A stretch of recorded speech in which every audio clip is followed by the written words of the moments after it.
In 1945, at the end of World War II, there were 198,000 registered motorcycles in the United States. That is the entire country. 198,000 machines. By 1960, that number had grown to 575,000. Still modest. Still a notch. Then something happened that the motorcycle industry had never seen before and has never quite seen since. Between 1960 and 1965, 5 years, the number of registered motorcycles in America surged from 575,000 to 1,382,000. It more than doubled. By 1971, it had surpassed 3 million. And as of 1974, Americans had registered a total of 5 million motorcycles on the country's roads and highways. 5 million motorcycles in a country of 210 million people. 1 for every 42 Americans. In a decade and a half. What caused that? Several things happened at once, and understanding all of them is the only way to understand what the 1970s motorcycle culture actually was, because the culture that formed around those 5 million bikes was shaped directly by who was buying them and why. The first force was Easy Rider.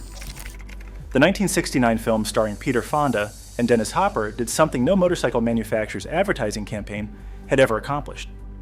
It made the motorcycle into a symbol of freedom that reached people who had never considered owning one. The Captain America chopper, long forks, raked frame, stars, and stripes paint became the most recognized motorcycle image in American history within weeks of the film's release. Demand for choppers specifically exploded. Custom builders who had been working out of garages for small local clienteles suddenly had national reputations and waiting lists. The second force was Honda's You Meet the Nicest People campaign, which had run through the 1960s and succeeded in stripping the outlaw stigma from motorcycles for a mainstream middle-class audience. By 1970, the cultural message had bifurcated. Riding was simultaneously outlaw freedom and wholesome transportation, and somehow both messages were pulling people in. The third force was the most important one for understanding the culture that formed. They were coming home from Vietnam. Between 1964 and 1973, approximately 2.7 million Americans served in Vietnam. They came home in waves. And unlike the World War II generation, which came home to parades and the GI Bill in a country that called them heroes, the Vietnam veterans came home to something that was, and I want to say this carefully and accurately, deeply complicated. Some came home to indifference. Some came home to outright hostility. Many came home to a country that did not know what to do with them and was not particularly interested in figuring it out. The 1973 recession hit the same year the last troops came home. Jobs were scarce. The skills they had spent years developing were not exactly in demand in a peacetime economy. And many of these men, young, disciplined, trained for high-stress environments, looking for something that made sense in a world that did not, found motorcycles. The Vietnam vet's MC would later put it in a single sentence that I think is one of the most honest descriptions of that moment in American history. They said, "We went away as patriots and returned as outlaws." The motorcycle did not cause that transformation, but it absorbed it. The machine became the place where men who felt rejected by their own country could still build something, belong to something, and move through a landscape on their own terms. To understand the 1970s motorcycle culture, you have to understand what the machines actually were. Because the relationship between rider and machine in that era was completely different from what it is today. And the difference is not about quality. The difference is about what the machine demanded of you. The dominant American motorcycle of the 1970s was the Harley Davidson, specifically the shovelhead V-twin that powered everything from the Sportster to the Electra Glide.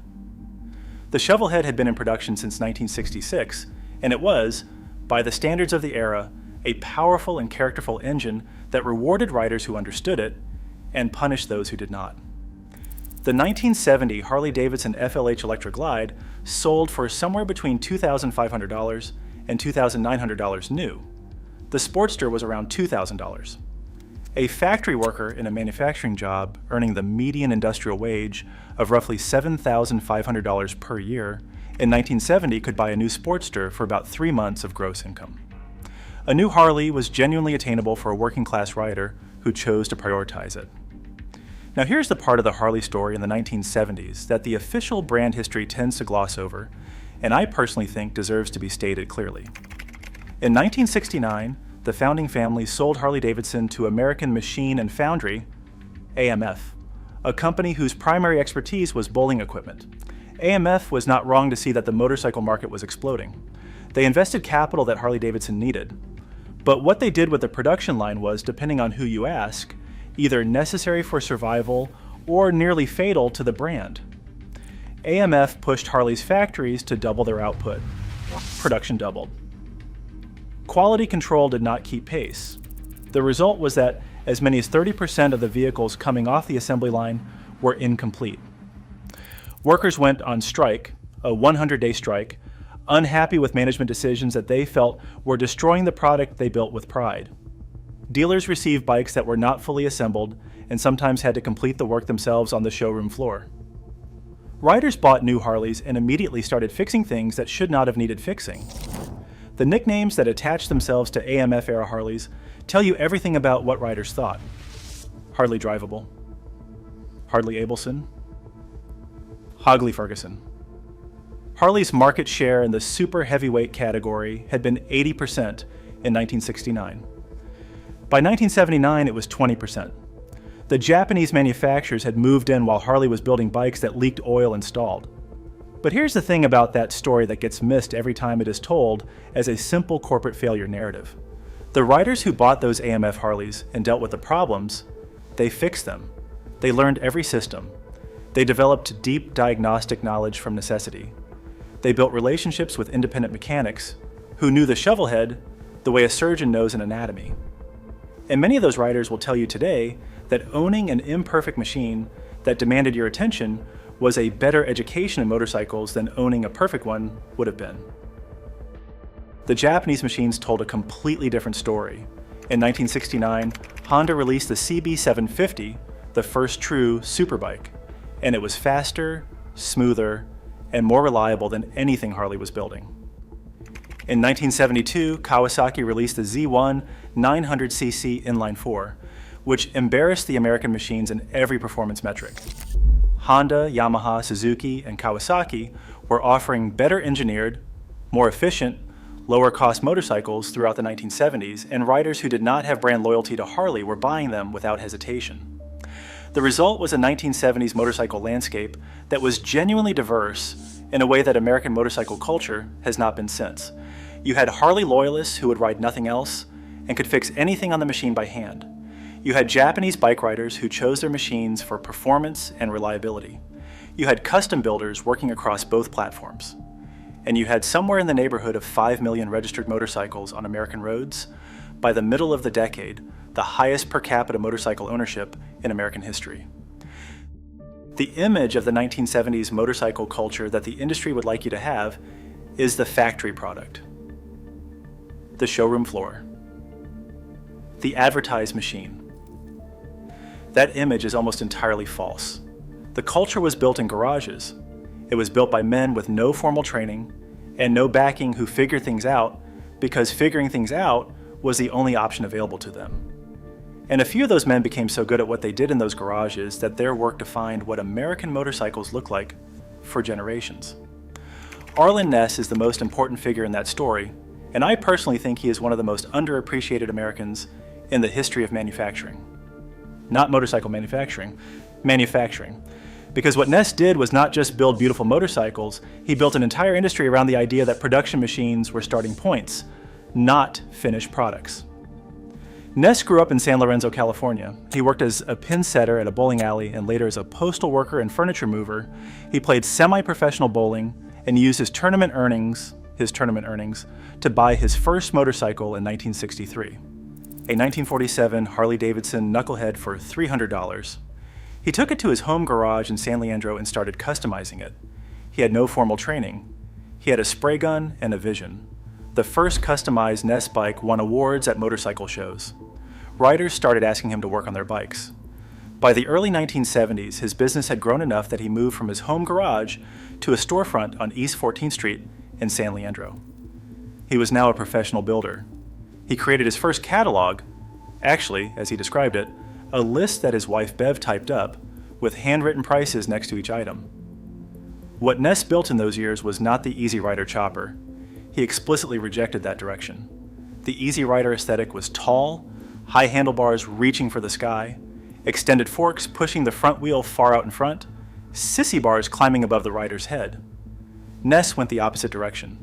He pioneered what became known as the digger style, or lowrider chopper, frames slammed to the ground, goose-necked steering heads, flat handlebars, minimal seat, angular fuel tank following the frame line. He was drawing from California's drag racing scene rather than the chopper counterculture. The result was machines that looked like they were going fast standing still. Every major custom builder after Ness was either building on what he established or consciously reacting against it. He had done, from a bowling alley paycheck and a home garage, what no corporation with a design department and an engineering team had managed to do. He created a genuinely new American aesthetic for the motorcycle. The builders who worked outside the coasts had their own sensibilities. In the Northeast, custom builders adapted the chopper form for an environment that was not the open California highway. Indian Larry, who would come to wider fame later but whose roots were in the 1970s New York scene, pioneered what you might call the urban survival chopper. Narrow enough to split gridlock traffic, low enough to navigate tight spaces, loud enough to announce its presence to drivers who were not looking. These were not show bikes, they were tools. In the Midwest, in shops scattered across manufacturing towns where skilled metal workers and machinists had the background to do precision fabrication, custom building had a different character again. More engineering, less art. Machines built to a standard of function that the California aesthetic sometimes sacrificed. The common thread across all of it was that the people building these motorcycles had skin in the game that went beyond money. They were building their identities.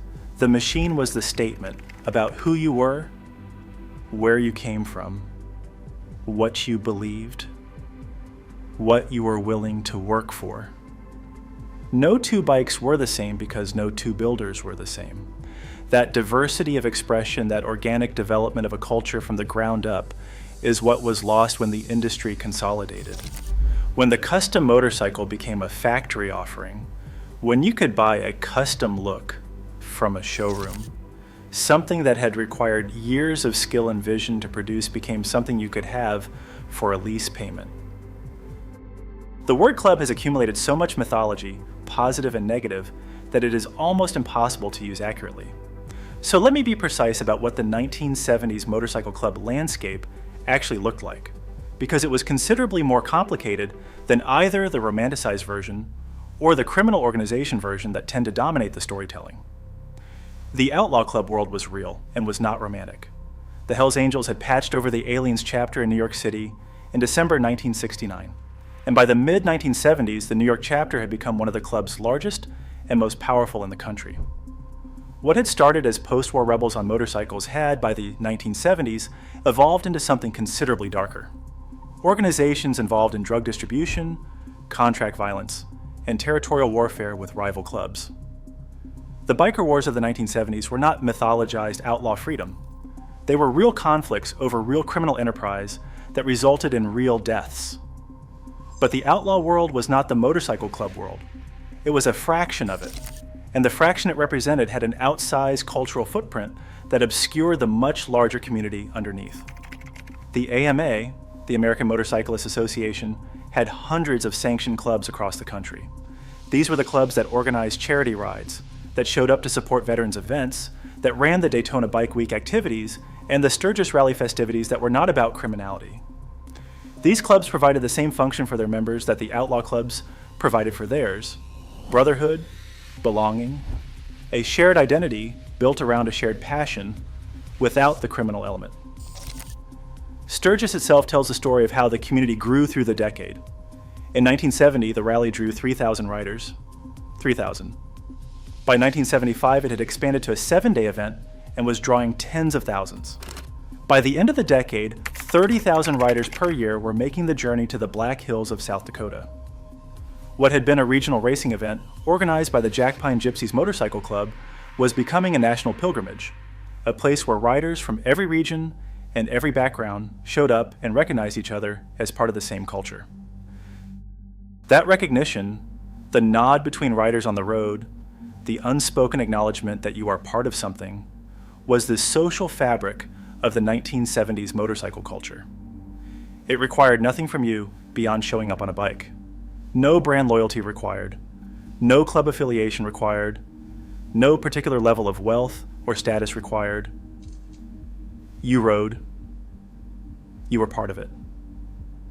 The Vietnam veterans who flooded into motorcycle culture after 1973 brought something specific with them that changed the community's character. They had operational discipline, the ability to execute, to plan, to look after the people next to them under pressure. Clubs built around veteran membership ran with a structure and a seriousness that purely recreational clubs sometimes lacked. The Rolling Thunder event, which would eventually become one of the largest veteran gatherings in American history, had its spiritual roots in this period. Veterans who felt invisible to the country that had sent them to war, finding visibility and voice through the culture of riding. I personally think the Vietnam veteran motorcycle community is the most important and least understood chapter of the 1970s American motorcycle history. These were men who came home carrying something they could not fully explain to anyone who had not been there. The motorcycle gave them something to do with it. The road gave them somewhere to put it. The club gave them people who did not need it explained.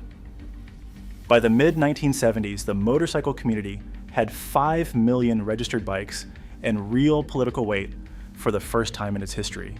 And the political fight that erupted in this period set the template for every regulatory battle in motorcycle culture that has happened since. In 1966, Congress passed the Highway Safety Act, which included provisions that could effectively require states to mandate helmet use as a condition of receiving federal highway funding. By the early 1970s, 47 states had enacted mandatory helmet laws under this pressure. The rider response was organized and fierce. This was not a fringe campaign. This was a mainstream motorcycle community, millions of riders, not thousands, mobilizing against a law that many saw as the first major encroachment of the government into a decision that should belong to the individual rider. The argument was simple. The risk of riding without a helmet falls on the rider. No one else is endangered by my uncovered head. The government's interest in my personal safety does not override my personal liberty. The political pressure worked. In 1976, Congress removed the financial penalty on states that did not enforce helmet laws. Within 2 years, 28 states had repealed their mandatory helmet requirements. It was one of the most successful grassroots political campaigns in motorcycle history, and it was run by riders who organized through their clubs, their rallies, and their shared understanding that what happened in one state would eventually reach theirs. I am not going to tell you whether mandatory helmet laws are right or wrong. I personally wear a helmet every time I ride, and I have for years. But the political fight over helmets in the 1970s matters to this story because it demonstrated something about the motorcycle community that is often overlooked. When the community was genuinely united around a shared interest, not divided by brand loyalty, not fragmented by marketing positioning, not sorted into demographic categories by the industry, it was capable of winning. The oil crisis of 1973 added another dimension to the motorcycle's cultural and practical position in America. When OPEC cut oil production and gas lines formed at stations across the country, suddenly the motorcycle's fuel efficiency became a serious practical consideration for people who had previously thought of it purely as a lifestyle choice. A Honda CB750 that could travel 50 miles on a gallon of gas was not just a freedom machine, it was a sensible response to a crisis that nobody had seen coming. Motorcycle registrations, which had already been climbing through the late 1960s and early 1970s, got another push from the oil crisis. People who had not previously thought about riding started thinking about it. The 5 million registration number by 1974 reflects both the cultural momentum from Easy Rider and the practical calculation of fuel costs that the oil crisis introduced. By the late 1970s, something was changing. It did not announce itself. There was no single moment. But the culture that had built itself from the ground up over the course of a decade was beginning to calcify in ways that would eventually hollow it out. The Japanese manufacturers had created something the custom builders had not fully anticipated, the universal Japanese motorcycle. Honda, Yamaha, Kawasaki, and Suzuki were producing reliable, affordable, comfortable machines that required almost no maintenance knowledge from their riders. The CB750, the Z1, the GS750, these were not demanding machines. They did not need to be understood. They needed to be ridden. And that was genuinely appealing to a rider who wanted transportation rather than a project. The problem was not that those machines existed. The problem was what their dominance began to do to the relationship between rider and machine across the whole culture. When the average rider no longer needed to understand how the engine worked to keep it running, the average rider stopped learning. The deep mechanical knowledge that had characterized the working-class motorcycle community, the ability to diagnose by sound, to fabricate a part when the OEM part was unavailable, to solve a problem on the side of the road with what you had in your pocket, began to erode. Harley-Davidson's response to Japanese competition through the late 1970s was to lean harder into identity rather than engineering. You were not buying a Harley for its performance numbers, you were buying it for what it meant. That repositioning would eventually save the company after the 1981 management buyout from AMF and the extraordinary turnaround that followed, but it also completed the transformation of the Harley from working-class machine to something else. Something that cost more, required less mechanical engagement from its rider, and carried an increasingly expensive set of cultural associations that made it aspirational rather than accessible. A new 1976 Electra Glide was $3,375. Adjusted for real wage growth, that bike was still attainable for a working man who prioritized it. But the trajectory of Harley pricing from that point forward would take the flagship of American motorcycle manufacturing further and further from the working-class rider who had been its natural constituency. The chopper era burned itself out around this time as well. The extreme machines that had defined the visual language of early 1970s motorcycle culture. Forks stretched to impossible lengths. Frames raked at angles that made handling genuinely difficult. Sissy bars reaching skyward had pushed the form as far as it could reasonably go. Riders who had been building for expression were ready for machines that were also actually practical. Disc brakes, electric starters, suspension that worked. The visual extremism of the early chopper era gave way to machines that were still custom, still individual, but were also rideable on a long highway day without your wrists aching. The custom builders who survived that transition were the ones who understood that the style had to serve the rider, not just make a statement. Arlen Ness understood this. His digger style had never sacrificed rideability for visual drama the way the extreme choppers had. The builders who had built purely for shock value found that shock value has a short shelf life. By 1980, when 40,000 riders arrived in Sturgis, a number that would have been unimaginable at the start of the decade, the rally was beginning to look less like a gathering of riders and more like an event. The vendors were multiplying. The entertainment was becoming a reason to attend in itself. The motorcycle was still there, still the central object, but it was sharing the stage with things that had nothing to do with riding. That is not a complaint. Growth is growth. But something in the texture of the community changed when it became large enough to be a market rather than just a culture. When the brands recognized that riders were a demographic with money to spend, the riders stopped being the people who built the culture and started being the people the culture was being built for. Los Angeles in 1970 was a city that had not finished deciding what it wanted to be. The aerospace industry that had built the Southern California middle class was contracting. The Vietnam War had ended and defense money was pulling back. The freeways that planners had cut through neighborhoods in the 1950s and 1960s were already aging, already producing the daily gridlock that made a motorcycle not a lifestyle statement, but a practical answer to a specific daily problem. The San Francisco Bay Area was a different chaos. The counterculture had peaked at Haight-Ashbury in 1967 and dispersed into the surrounding communities, into Oakland, into Berkeley, into the working class East Bay cities that had none of the flower power romance and all of the anti-establishment energy. These were factory workers and truck drivers and former military men. People who had heard the message about freedom and translated it into something physical, a machine you built with your own hands that took you anywhere you wanted to go. And the weather. Let me be clear about the weather because it matters more than any other single factor in this story.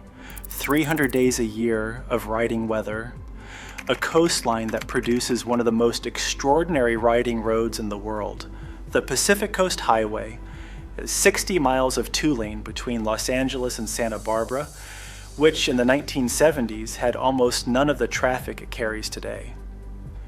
The Santa Monica Mountains, cutting between the San Fernando Valley and the coast, laced with roads that rewarded the skilled and punished the careless in equal measure.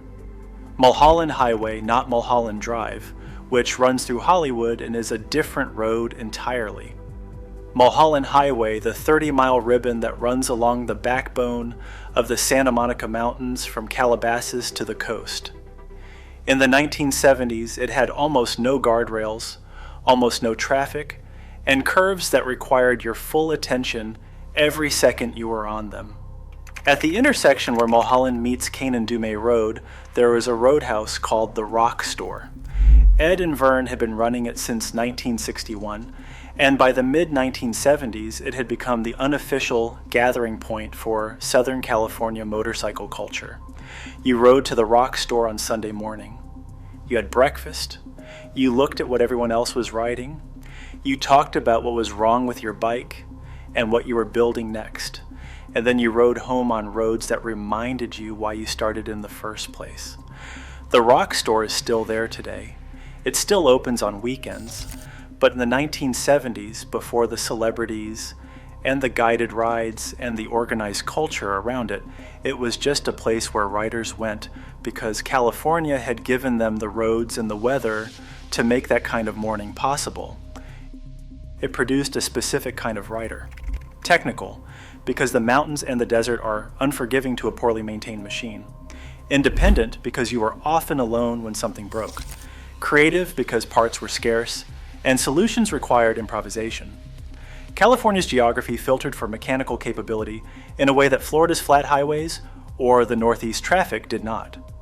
And into that environment, in 1969, came a movie that changed everything. Easy Rider opened in July 1969. Peter Fonda and Dennis Hopper. The Captain America chopper with the Stars and Stripes tank, the long raked forks, and the Stars and Stripes helmet that Peter Fonda wore across America. The film grossed approximately $60 million on a budget of around $400,000. It became the defining cinematic statement of a generation that was trying to figure out what freedom meant after Kennedy and King in Vietnam. The Captain America chopper became the most recognized motorcycle in American history within weeks of the film's release. Young men across the country walked into motorcycle shops asking for something like that. Custom builders who had been working out of small garages for local clienteles suddenly had national reputations and waiting lists.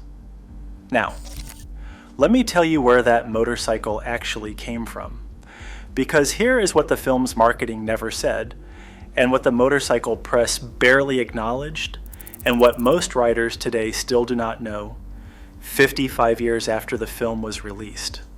The Captain America and the Billy bike, both of them, were designed by a black man named Cliff Voss and built by a black man named Ben Hardy, both working in the South Central Los Angeles community that the mainstream motorcycle world had been systematically ignoring for 20 years. Cliff Voss was not primarily a motorcycle builder. He was a civil rights activist who had done field work for SNCC in the most dangerous parts of the South. He had made documentary films about the Black Power movement that aired on ABC. He was a radio personality at KRLA in Los Angeles. And he built extraordinary choppers in South Central, where a community of black motorcycle builders had been doing work that the motorcycle press, which by the late 1960s was already full of Confederate flags and white power imagery, had essentially refused to cover. Voss met Peter Fonda through his work at the radio station. Fonda and Hopper came to his house in West Hollywood several times while the film was being developed. Voss designed the bikes. Ben Hardy, who had his shop on Venice Boulevard in South Central, built them. The Captain America and the Billy bike were fabricated 20 minutes from downtown Los Angeles by black craftsmen in a community that the film's marketing would make invisible. When Easy Rider was released, Cliff Voss was not in the credits. The settlement that Voggs reached with Columbia Pictures included a clause deleting him from the film's credits entirely. The bikes that launched the chopper boom of the 1970s, that drove hundreds of thousands of riders into dealerships, that made the custom motorcycle into a cultural icon. Those bikes were designed and built by men who received none of the recognition that followed. The East Bay Dragons in Oakland were the other half of that story. Founded in 1959 by Toby Gene Livingston, the son of a Louisiana sharecropper who had moved his family to East Oakland, the Dragons were the Bay Area's first all-black motorcycle club. And when they made the switch from cars to motorcycles, they faced a specific obstacle that white riders never did. The Harley-Davidson dealerships in Oakland in 1959 would not sell motorcycles to black customers. All the original founding members had to buy used bikes. They found them in garages, under houses, on the street. They rebuilt them with their own hands because they had no choice. Toby Gene Livingston had a rule for Dragons membership that I personally think says everything about what this club actually was. Every member had to be employed. That rule existed in the same Oakland that the Hells Angels operated in, on streets where the Black Panthers were organizing, in a city where young black men had been told by every institution around them that the legitimate economy was not interested in their participation. Livingston insisted on employment. He insisted on family. He insisted that the social club never come before those two things. The Hells Angels and the East Bay Dragons, by the way, got along. Sonny Barger had his chapter a few miles up East 14th Street. He and Livingston had known each other for years, had ridden the same East Bay streets on the same kind of machines. The relationship between those two clubs, which crossed every racial line that the 1960s and the 1970s America was drawing, is still one of the most remarkable and least discussed facts in motorcycle club history. Sons of Anarchy based the fictional Grim Bastards Motorcycle Club on the East Bay Dragons. The real club was more interesting than the fictional one. By the 1970s, the Dragons were rolling up and down International Boulevard in East Oakland in formation, all Harleys, all chopped, all ridden by men who had built them with their own hands because the dealerships had not wanted their business. A black man riding a chopped Harley in 1970s Oakland was, as one member put it, a revolutionary act. That act was happening while the mainstream motorcycle press was publishing its Confederate flag spreads and calling the Easy Rider bikes an invention of Peter Fonda. This is the California motorcycle story that nobody told. It is the foundation on which everything else was built. The culture these men built disappeared not because riders stopped caring. It disappeared because an industry replaced it with something that looked the same and cost 10 times as much. The world you are riding in today is nothing like the world they built. The prices are different. The dealer tactics are different. The gear brands have been sold to private equity. The OEM tires on your new bike are a worse compound than what you can buy retail. The 2026 Motorcycle Buyer's Bible is the document that closes that gap, tire testing data, gear certification breakdown. Dealer scripts that work right now. Link in the description. And if you rode in California in the 1970s, drop a comment. Your city, your bike, the road you still think about. I want every story. Back to the garage in San Leandro. Arlen Ness customized that 1947 knucklehead over the next 2 years. He learned to paint, the candy red bases, the intricate golden swirls, and the graphic layering that nobody in the Bay Area custom world was doing at the same level. He put the bike in shows. At the Oakland Roadster Show every January, which in the 1960s and the 1970s was the most important custom vehicle show on the West Coast, the Ness Knucklehead won. It won again, and then kept winning. Riders started asking him to work on their bikes. He learned fabrication by doing it in Harry Brown's Hayward garage, where Harry painted bikes on the side and let Arlen practice his techniques on customer machines.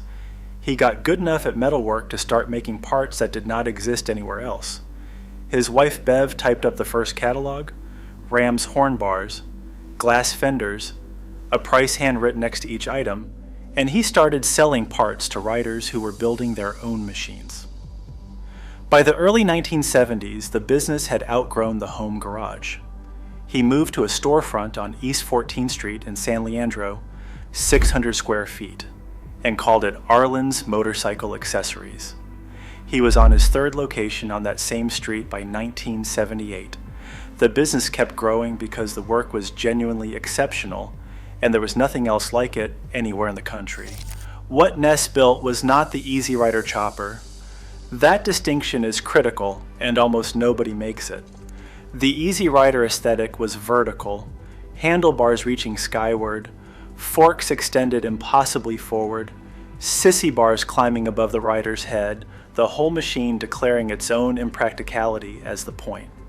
If you are old enough to remember when every gas station in California had at least one guy standing around on an extreme chopper looking like he was piloting a piece of abstract sculpture, you know exactly what I'm describing. Ness went horizontal. Frames slammed to the ground, long and low profile, goose-necked steering heads, flat bars, a minimal seat, the tank falling the frame line down instead of sitting up on top of it. He drew inspiration from California's drag racing culture, machines built to go fast in a straight line, where a low center of gravity was not an aesthetic choice, but an engineering requirement. He took that drag race logic and turned it into a visual language called the digger style, and by the mid-1970s, magazines like Street Chopper were putting fully realized Ness diggers on their covers. Here is a baby boomer fact that should stop you cold. In 1963, when Arlen Ness bought that knucklehead, a brand new Harley-Davidson Electra Glide cost around $1,500. A factory worker making the median industrial wage could buy one with 2.5 months of gross income. Today's equivalent, adjusted for real wages and not just inflation, would be something like $5,000 or $6,000 for a new touring bike. Instead, you are looking at $25,000 to $35,000 for a new Harley. That is not inflation. That is an industry that has decided its customers are lifestyle purchasers rather than working people. Arlen Ness started with $300 and a bowling paycheck. Today's equivalent of what he bought would be priced out of reach of the man he was in 1963. The digger era peaked in the late 1970s. Street Chopper documented it, and Easy Riders covered it. The Ness aesthetic spread from San Leandro to every garage in the country where someone was trying to build something beautiful out of whatever they had available. Corey Ness, Arlen's son who joined the business in the early 1980s, built his first cover bike for Street Chopper in 1982. It was a fully evolved digger chop, the style carried forward by the next generation. Arlen Ness never left the Bay Area. He never moved to Los Angeles for the industry proximity, and he never moved to a bigger city for the capital. He stayed on East 14th Street in San Leandro. Eventually, the business moved to Dublin, California. But the philosophy never moved. You build it. You own it. You understand every system. Nobody manages it as a portfolio asset. He died in 2019 at the age of 79. He had been married to Beverly for 59 years. Beverly typed the first catalog, slammed the door when he wheeled that knucklehead into the garage in 1963, and was pregnant with her son Corey when the whole thing started.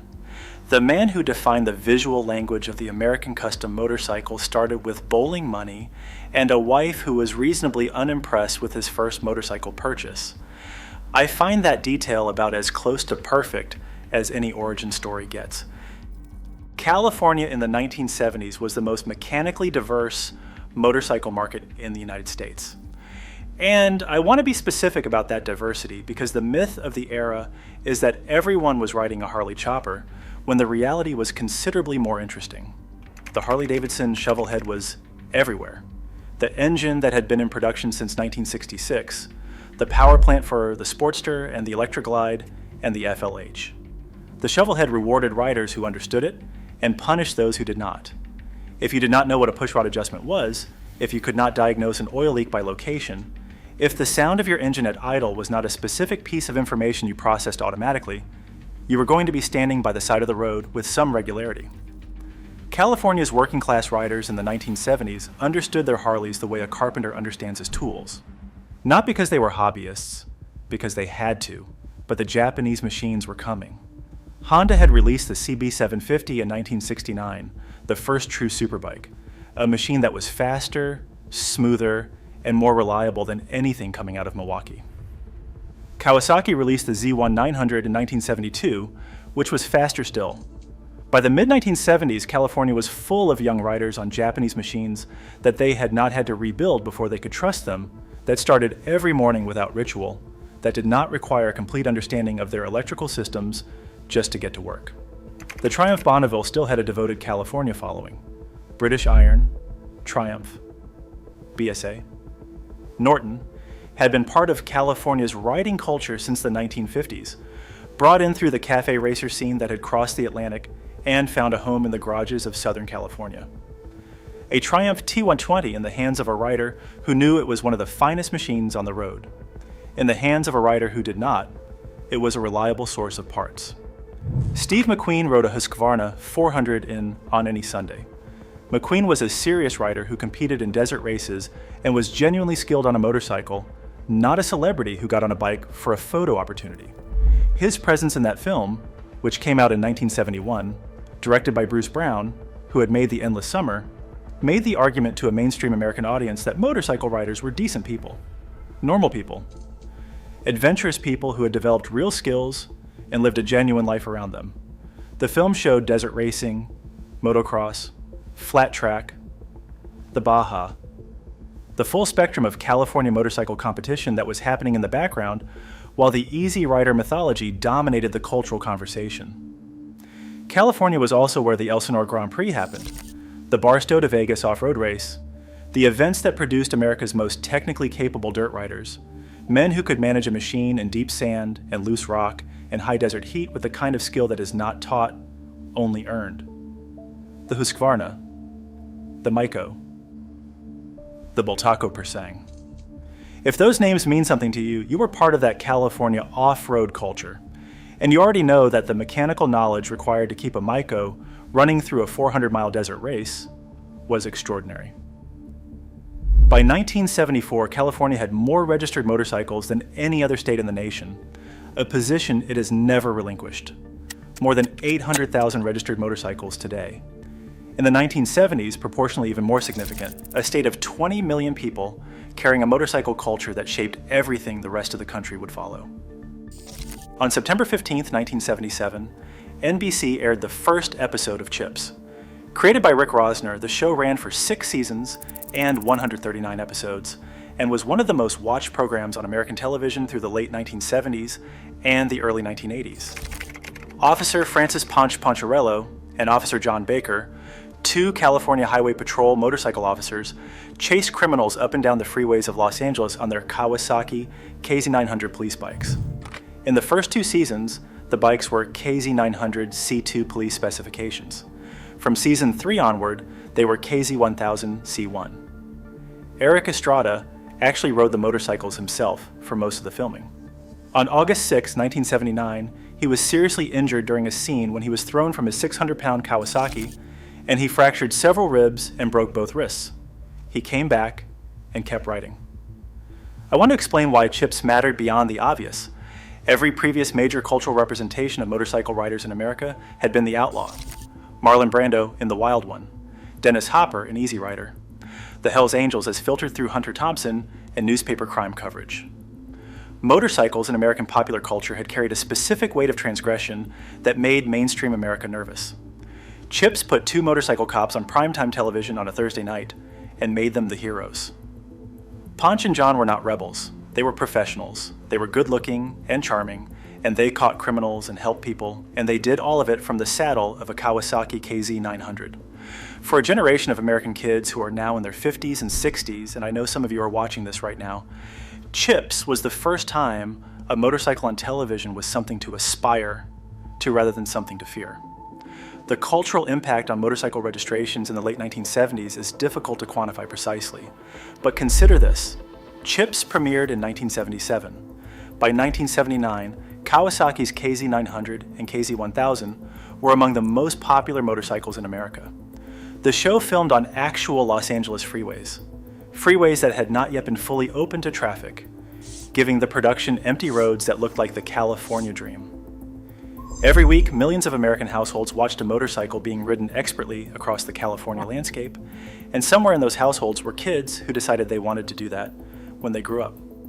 Some of them did. And they walked into dealerships in the late 1970s and the early 1980s and bought Kawasaki's. Because Ponch rode a Kawasaki and he was cool, and if you were 12 years old in 1977 watching Chips in the living room while your dad complained about the gas crisis, that was reason enough. If you are of a certain age and you remember where you were the first time you watched Chips, drop it in the comments. I genuinely want to know. I want to try to describe something that statistics and history cannot fully capture. What it actually felt like to ride in 1970s California. Not as a metaphor, specifically. The Pacific Coast Highway at 6 in the morning in October. No traffic because it is a Tuesday and it is early and nobody else is out. The water on your left, cold and dark. The Santa Monica Mountains on your right. The temperature just cool enough to feel on your face through the visor of your Bellstar helmet, which you bought for $47 at a shop in Culver City, and which was the best piece of safety equipment available to you in 1974. The shovel head running well, which means you can hear it, the specific sound it makes when the carburation is right, and the timing is set, and the oil has been warm for 20 minutes. You are not listening to music, you are listening to the machine. That listening is not passive. It is the kind of attention that tells you something is about to go wrong before it goes wrong. The Santa Cruz Mountains, south of San Francisco, Thursday afternoon, the redwoods that close the road in at both sides, the temperature dropping 10 degrees as you go under the canopy, the smell of the forest floor after a morning rain. A 1972 Honda CB750 SOHC that you bought used for $800 and have put 15,000 miles on in the last 14 months. It starts every morning. It has never stranded you, but you know every sound it makes because you do the maintenance yourself in the parking lot of your apartment complex, because the dealer wants $40 for an oil change, and $40 is 2 days of work. The Mojave Desert, a weekend trip up to Barstow with 4 other guys, leaving Los Angeles at 5 in the morning to beat the heat. By 8, it is 90 degrees. By 11, it will be 110. The machines are water-cooled by air, and the air is not cool, but if you maintain your speed, the cooling is adequate, and the desert gives you straight roads where you can run the speed you want for as long as you want because there is nothing out here. Some of you are on Harley panheads. One guy is on a Kawasaki Z1. One guy is on a Triumph Bonneville that he has been rebuilding for 3 years, and that he trusts with a qualified trust that comes from understanding every system.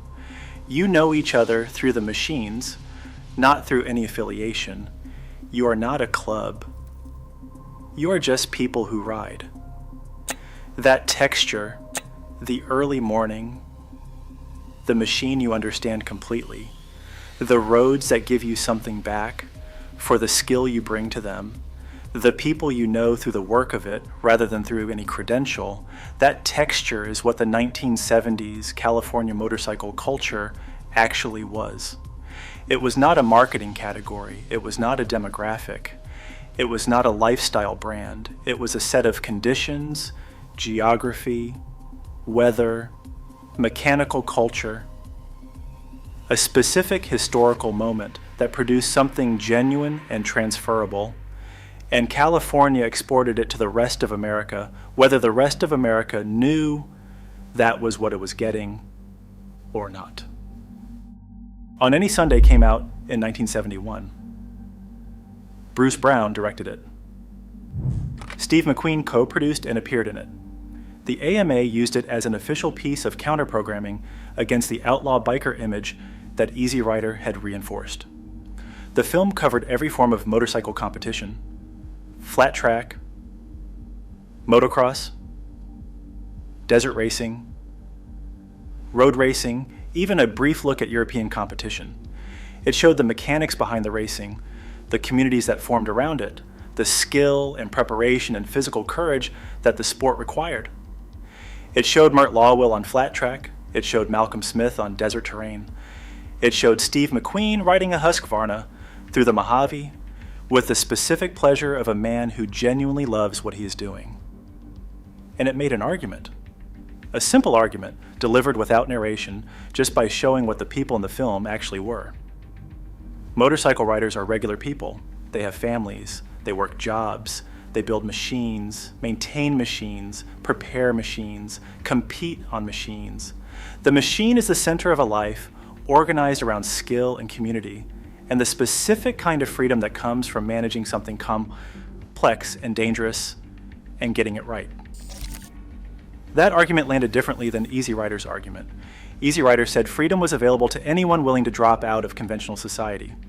On Any Sunday said freedom was available to anyone willing to develop genuine skill. Those are different messages, and I personally think the second one is more interesting and more honest and less discussed. Bruce Brown was a California filmmaker. The desert scenes were Mojave and Baja.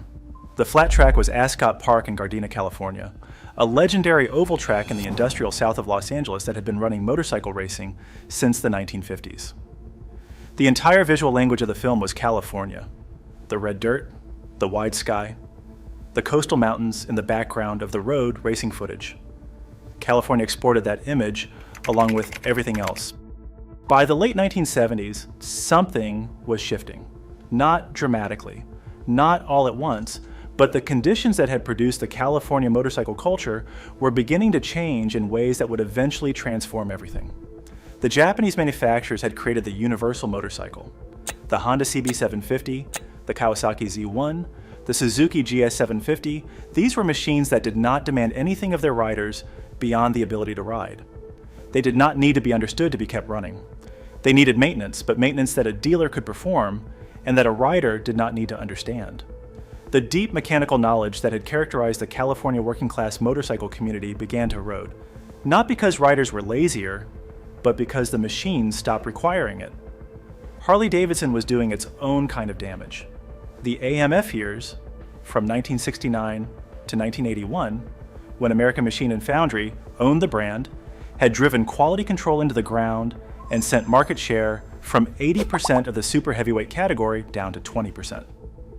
The shovelhead was being built in numbers the original factory had never attempted by workers who went on strike for 100 days because they could see what the production push was doing to the product they took pride in. The nickname says it all: hardly drivable. And the prices. This is where the California story starts becoming the story of what was lost rather than what was built. A new 1976 Electra Glide was $3,375. A factory worker could buy one for about 3 months of gross income. The trajectory from that price to today's $25,000 starting price is not a story of inflation. It is a story of an industry that decided its customers were aspirational consumers rather than working people. Every decision made by motorcycle marketing departments from the mid-1970s onward pushed in the same direction. Motorcycles as status objects for people with disposable income rather than machines for people who understood them. The custom builders who survived the 1970s into the 1980s were the ones who understood that style had to serve the rider, not just make a statement. Arlen Ness understood this. The digger era he had pioneered was practical alongside being beautiful. His machines were long and low and rode like machines were supposed to ride, not like furniture, not like performance art. When the extreme chopper era burned itself out in the late 1970s, the Ness aesthetic was still there, still evolving, built because it had never stopped caring about whether the machine actually worked. Here's the thing I want to leave you with about the 1970s in California. Cliff Voggs designed the most famous motorcycle in American history from a house in West Hollywood, and he was deleted from the credits. Toby Gene Livingston built one of the most remarkable motorcycle communities in the country from East Oakland, while the dealerships refused to sell him a new bike. Arlen Ness invented the visual language of the American custom from a home garage in San Leandro. On money, he won bowling. None of these men were given what they built. They made it from what they had available. And what they had available in the 1970s in California was the geography, the weather, the mechanical culture, the specific historical moment, and the absolute requirement that if you wanted something, you built it yourself with your own hands. That requirement, the culture's insistence that you understand the machine, that you earn the knowledge, that the machine teaches you something, is what made motorcycle culture in the 1970s in California worth remembering 50 years later. It is the thing that was eventually replaced, not by bad intentions, but by the natural logic of an industry that found it more profitable to sell machines to people who did not need to understand them than to people who did. The Ranger I drive today is a different vehicle from anything these men rode. But the same philosophy applies. You keep it running through understanding rather than replacement. The machine is a relationship, not a purchase. The knowledge you develop from maintaining it has value that no dealership service appointment can transfer to you. There are riders today, and some of you watching this are among them, who are doing exactly what Cliff Voss and Toby Gene Livingston and Arlen Ness were doing. Building something extraordinary with limited resources and unlimited attention, working with their hands on machines that demand their full understanding. Creating communities around the quality of the work rather than the size of the payment. California gave that philosophy to the rest of America in the 1970s. It exported it through Arlen Ness's catalogs, through On Any Sunday, through Chips, through the East Bay Dragons, rolling up International Boulevard in formation through Cliff Voggs's design work that a film studio took the credit for. The state that built American motorcycle culture never got the credit, but the culture it built is still alive in the garages where it belongs. In 1975, the New York was so close to bankruptcy that President Gerald Ford refused a federal bailout. The Daily News ran a headline that has lived in American memory ever since. Ford to city, drop dead. The city's finances were so far gone that sanitation workers went on strike and garbage piled up in the streets. Police force cut by 6,000. Firefighters cut by 2,500. Firehouses in the South Bronx closed to save money, which is how the South Bronx started burning. Between 1970 and 1980, the South Bronx lost over 600 buildings to fire. Many of them were set deliberately by landlords collecting insurance on property that had become worthless. When Game 2 of the 1977 World Series was played at Yankee Stadium, a building was burning in plain view of the ABC cameras covering the game. That image, the Bronx is burning, while Yankee Stadium lit up a few blocks away, is the single most accurate visual document of what New York in the 1970s actually was. 1976 saw the largest spike in reported felonies in the city's recorded history, 13.2% in a single year. The subway had become what tabloids called the Muggers Express. Travelers arriving at city airports were handed pamphlets titled, "Welcome to Fear City," a death's head on the cover, warning them to stay off streets after dark and avoid public transportation entirely. And in the summer of 1977, Son of Sam was still hunting. David Berkowitz shooting couples in parked cars across the Bronx and Brooklyn and Queens, sending letters to the police that the newspapers printed in full. New York that summer was running at a specific frequency of collective fear that residents who lived through it describe as unlike anything before or since. Into that city rode the motorcyclists, not to glamorize it, not to pose. Because when the city is falling apart around you and the machine is the fastest way through it, the machine stops being a lifestyle and starts being a tool. That distinction is everything. California built beautiful machines, long forks, low frames, designed for straight roads and good light with time to appreciate them. New York required something completely different. The men who figured out what that something was produced one of the original engineering arguments in the history of the American custom motorcycle. Lawrence Desmady had been riding since he was 15 in Cornwall-on-Hudson, up the Hudson Valley. He moved to New York City, Greenwich Village specifically, because the late 1960s art scene was running at full temperature and he wanted to be part of the most alive place in America. He was a fabricator. He had a talent that nobody had formally identified yet, including him.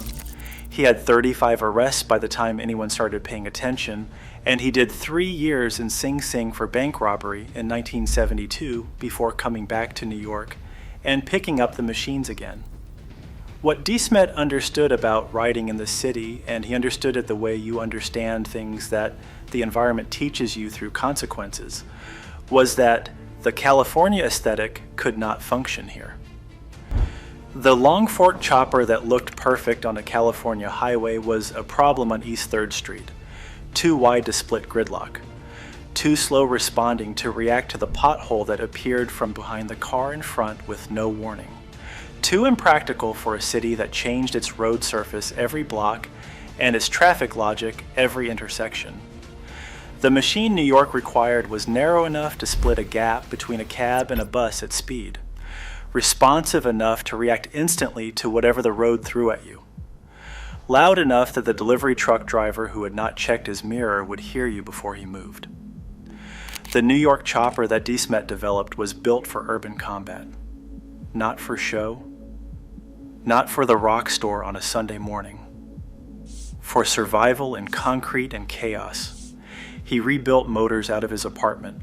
Because in New York, a young man with no money does not have a garage in San Leandro, he has an apartment floor. He worked in motorcycle shops in Manhattan and New Jersey. He built in whatever space was available. Every decision had to be correct because there was no margin for error that money could fix. By the time Iron Horse magazine ran the first feature on him in 1987, his chopped 1950 Indian Chief, red-orange flames on one side of the tank, scallops on the other, people have been calling him Indian Larry for years. Not because of a marketing campaign, because he rode his chopped Indian ceaselessly through the streets of New York City, and the machine was good enough that people remembered it. Robert Mapplethorpe photographed him. One of those photographs ended up on the cover of Artforum magazine. Andy Warhol's circle and the East Village motorcycle world intersected in ways that do not exist anywhere else in American motorcycle history. That is not something you build by design.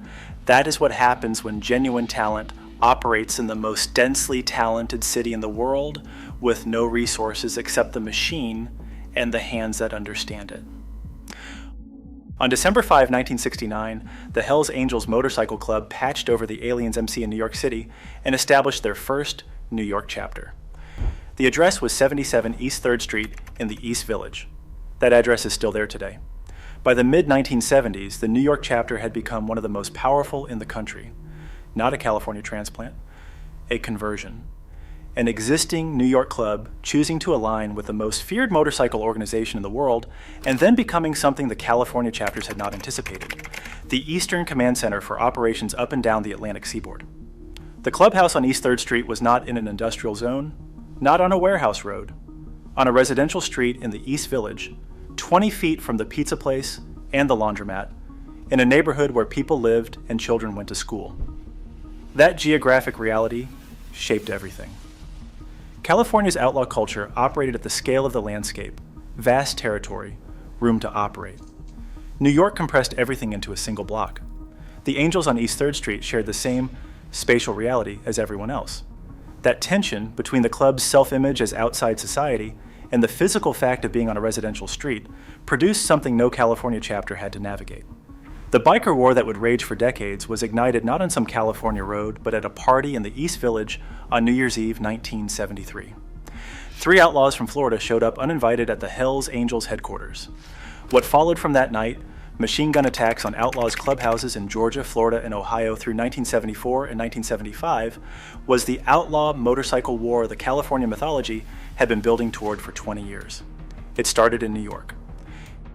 Here is the New York motorcycle story that appears in almost no magazine from the 1970s. Ride the FDR Drive today, the elevated highway along the east side of Manhattan, and you are on the same road where black motorcycle clubs from the Bronx and Brooklyn and Queens would fill all 3 lanes in formation. Not 1 or 2 bikes, all 3 lanes. The exhaust note of a formation that size hitting the buildings on both sides as something between music and weather. These clubs are documented in the photography book Easy Riders, which captured the community decades later. But the clubs themselves go back further than any photography. The Bronx had the Black Falcons. Brooklyn had its own network. Queens had its own. Built around principles that riders across the country were developing simultaneously, often without knowing each other existed. Employment, family, mechanical knowledge. The motorcycle, as the center of a community rather than a performance of identity. The archetype of the American motorcycle rider had been built, in the press and in the films, as a white man on the open road. Black Americans were just as deep in motorcycle history. Ben Hardy and Cliff Voss, black designers in South Central Los Angeles, had built the Captain America and Billy bikes for Easy Rider in 1969, the most famous motorcycles in American film history. Both men were written out of the credits. Voss's settlement with Columbia Pictures included a clause deleting him from the film entirely. That deletion was not an accident, it was a pattern. And the New York black motorcycle clubs of the 1970s were part of the same pattern, building something real, building it well, and having mainstream America look the other way while doing it. The FDR formation rides were not symbolic. They were territorial. They were a statement of presence in a city that had been telling those riders, through housing policy and economic policy, that the city's space was not theirs. Filling all 3 lanes of a Manhattan highway in formation said something that no press release and no political campaign could say. The chrome and the exhaust and the number of riders said it plainly. We are here and we are not invisible. On February 9, 1979, Paramount Pictures released The Warriors. It was filmed entirely on location in New York City, subway stations, parks, streets. A Coney Island gang fought its way home from the Bronx after being framed for murdering the most powerful warlord in the city. The film is not realistic, Walter Hill said so himself, but it is accurate. The atmosphere, a city that operated by its own rules after midnight, where every neighborhood was its own territory with its own logic, where the violence was territorial and comprehensible to anyone who understood the map, matches exactly what riders and residents who lived in that city describe from those years. The only motorcycle gang in The Warriors was the Satan's Mothers from Sheepshead Bay in Brooklyn. They arrive at the film's opening summit in Van Cortlandt Park in formation, wearing leather vests. The visual weight of an organization rather than a collection of individuals. They are not the main characters, they are the background texture that tells you what kind of city this is. Now compare that to Chips. Eric Estrada and Larry Wilcox rode Kawasaki KZ900 police bikes, chasing criminals up clean Los Angeles freeways in 72-degree sunshine. The California version of the motorcycle on television was the Highway Patrol, Professional, Legal, the Heroes. The New York version was the Satan's Mothers from Sheepshead Bay. Nobody's Heroes, not the law. Something else entirely. Both were accurate representations of what motorcycle culture actually was in those 2 cities. California produced an image mainstream America could admire. New York produced an image mainstream America could not look away from. Those are different kinds of power, and I personally think the one that grabs you and won't let go is more honest about what motorcycles meant to the people who actually rode them. The summer of 1977 is the year that captures everything about what New York motorcycle culture was in this decade. July 13th, 1977, the city blackout. A lightning strike at a Con Edison plant, cascading failures, all 5 boroughs go dark simultaneously. Within hours, looting begins in Bushwick, the South Bronx, Crown Heights, Harlem. By the time power was restored, 1,616 stores had been damaged or looted. 3,776 people arrested, the largest mass arrest in the city's history. Son of Sam was still at large. He would not be caught until August 10th. The summer of 1977 in New York, the heat, the blackout, The murders, the Bronx fire still visible from the highway, exists as a specific, documented, collective trauma in the memory of everyone who lived through it. Motorcycle culture thrived in that vacuum. When police presence thinned and municipal services collapsed, riders created their own order. Clubs operated on a different level from the street gangs that controlled abandoned neighborhoods. Organized. Structured. Their own codes, not just riding motorcycles. Staking claims in a city that had given up on itself. Building communities where government had failed. Creating families from fragments of broken dreams. And then October 18th, 1977. Reggie Jackson hit 3 home runs in Game 6 of the World Series on 3 consecutive pitches from 3 different pitchers. The Yankees won. The city that had been collapsing for a decade got a championship. The Bronx was still burning. Son of Sam had been arrested 2 months earlier. The garbage had been picked up eventually, and the motorcycles were still roaring through it all, not because the city had fixed itself, but because the riders had decided the city was theirs regardless of what condition it was in. That decision, to claim a city that was falling apart, to move through it daily on a machine you built and understood completely, to refuse the premise that the environment determined what was possible, is the core of what 1970s New York motorcycle culture actually was. California riders had the Pacific Coast Highway. New York riders had something the California mythology never explains, one of the best day ride landscapes in the eastern United States.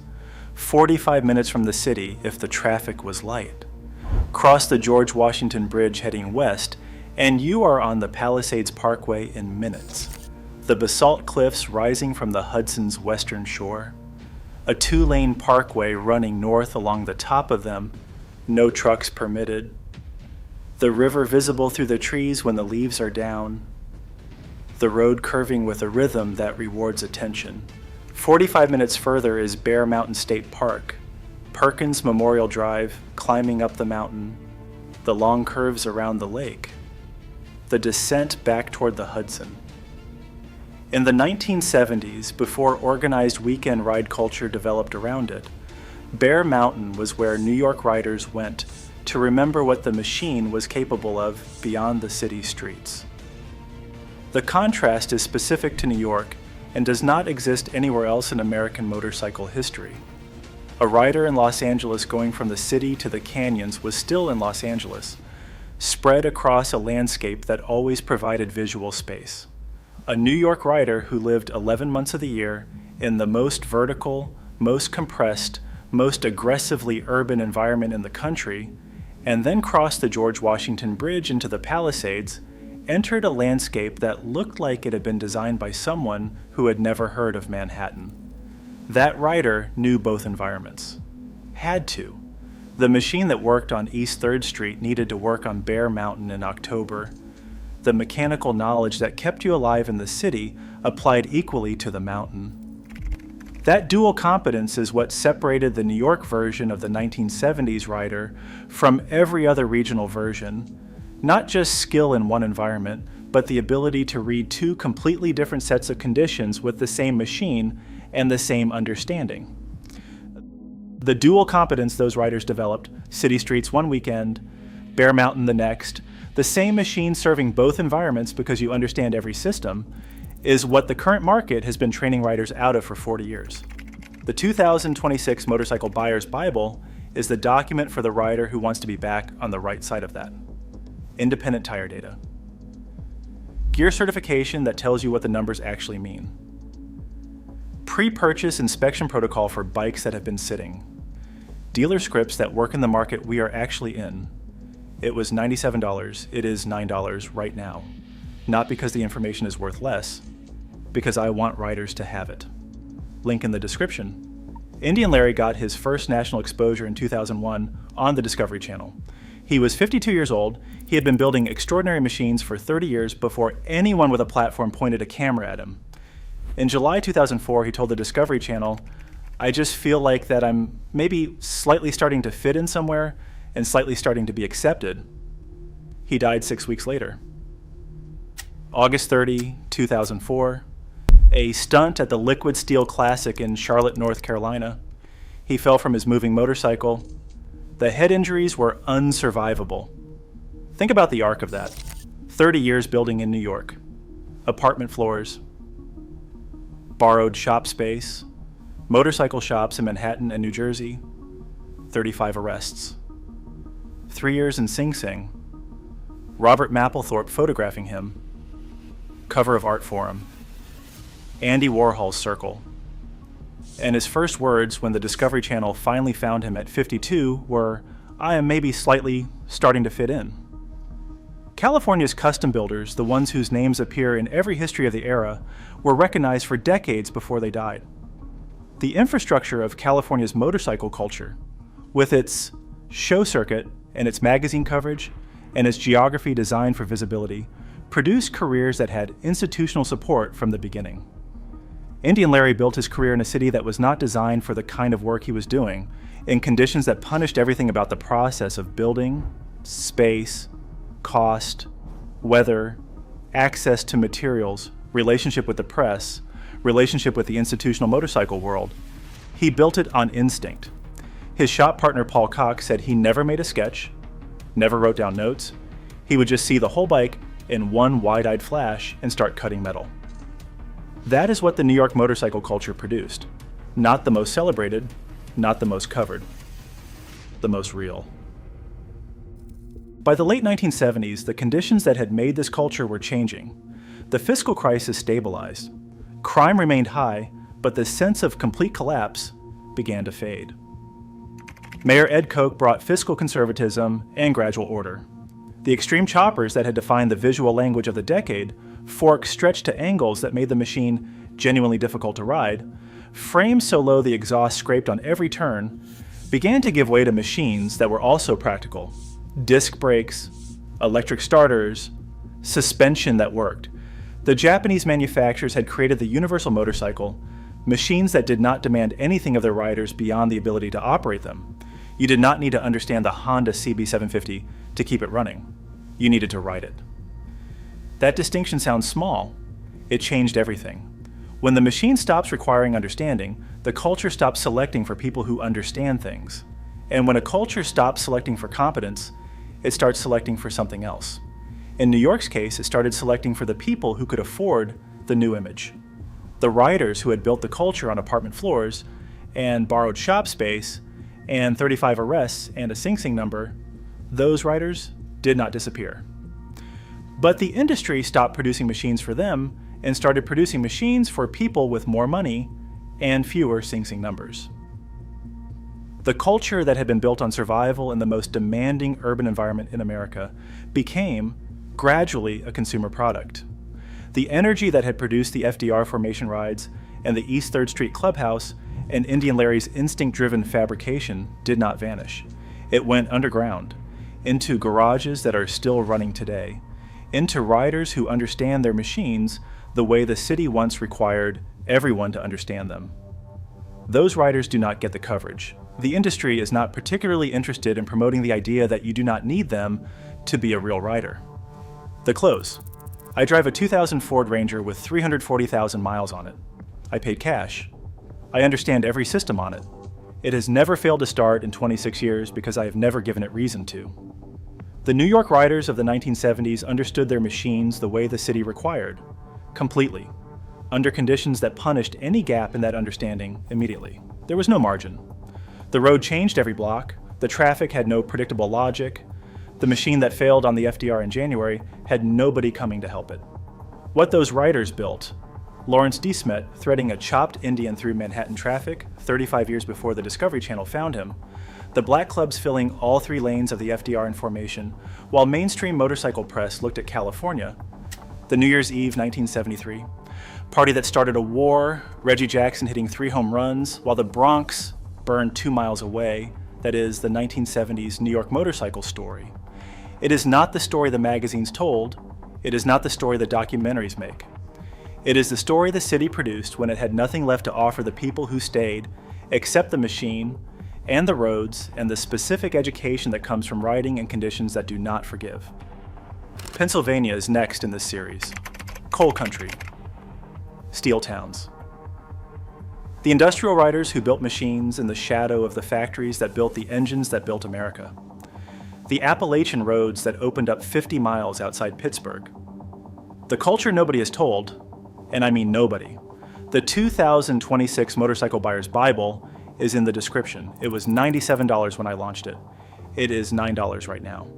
Everything I just described, the independent tire data, the gear certification breakdown, the dealer scripts, the pre-purchase inspection protocol for the market we are in. $9. Link below. That is the last time I mention it. If you rode in New York in the 1970s, your burro, your bike, the road. Drop it in the comments. The best stories show up in the Pennsylvania episode. Stay safe. Ride smart. Daytona Beach in March 1974, the 10-day corporate festival with vendor tents and merchandise trucks and 100,000 people who drove down an RV and were not entirely sure which end of the motorcycle to sit on. The Daytona of 1974 was something smaller, raw, and considerably more interesting.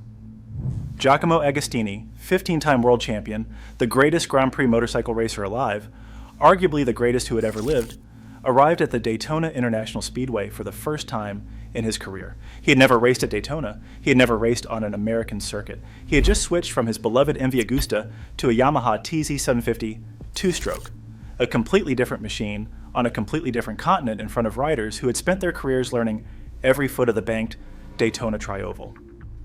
Kenny Roberts, who would go on to become the most dominant American road racer of his generation, was so confident of the outcome that he announced to the press before the race that he was going to eat Agostini alive. The temperature that day hit 90 degrees. The crowds exceeded 65,000 people. The race, shortened slightly that year because of the oil crisis, was the most widely watched motorcycle event in America in 1974. Agostini led from the whole shot. He never gave up the lead. He won in his first attempt on a bike he had been testing for weeks on a circuit he had never seen. Kenny Roberts had to publicly retract his prediction. He said afterward that he could not believe Agostini was a human being. That moment, that specific morning in March 1974, is as good a place as any to begin the Florida motorcycle story, because it captures exactly what Florida was in the 1970s. It was the place where the rest of the world came to prove something. And the culture that formed around that proving ground was unlike anything else in American motorcycling, before the dealers ruined it. To understand what Florida motorcycle culture was in the 1970s, you have to understand what living in Florida meant in that era. Because the state that exists today, the retirement condo, theme park, 6-lane highway Florida of 2026, is not the place these riders knew. Florida in the 70s was still genuinely wild in ways that are difficult to communicate to anyone who did not experience it. Portions of the Everglades that are now developed strip malls were impenetrable swamp. The stretch of A1A, the coastal highway that runs along Florida's Atlantic side, from Daytona down through New Smyrna Beach and Canaveral, and then south along the Treasure Coast, had traffic that today's riders would not recognize. You could run that road at 5 in the morning and not see another vehicle for 20 minutes at a stretch. Just the Atlantic on your left, the Florida scrub on your right, and whatever machine you had built to the standard you had built it, the weather. I need to say something specific about the weather because it is the foundational fact of everything that followed. 365 days of riding weather, not comfortable, inspiring riding weather every one of those days. Florida in August with the humidity sitting at 90% and the temperature at 95, and the afternoon thunderstorms that appear with no warning will test your commitment to year-round riding. But rideable. Everyday rideable. No storing the bike for winter. No watching the calendar for the first break in temperature. No 6-month gap in your relationship with a machine that lets rust form where your attention had been.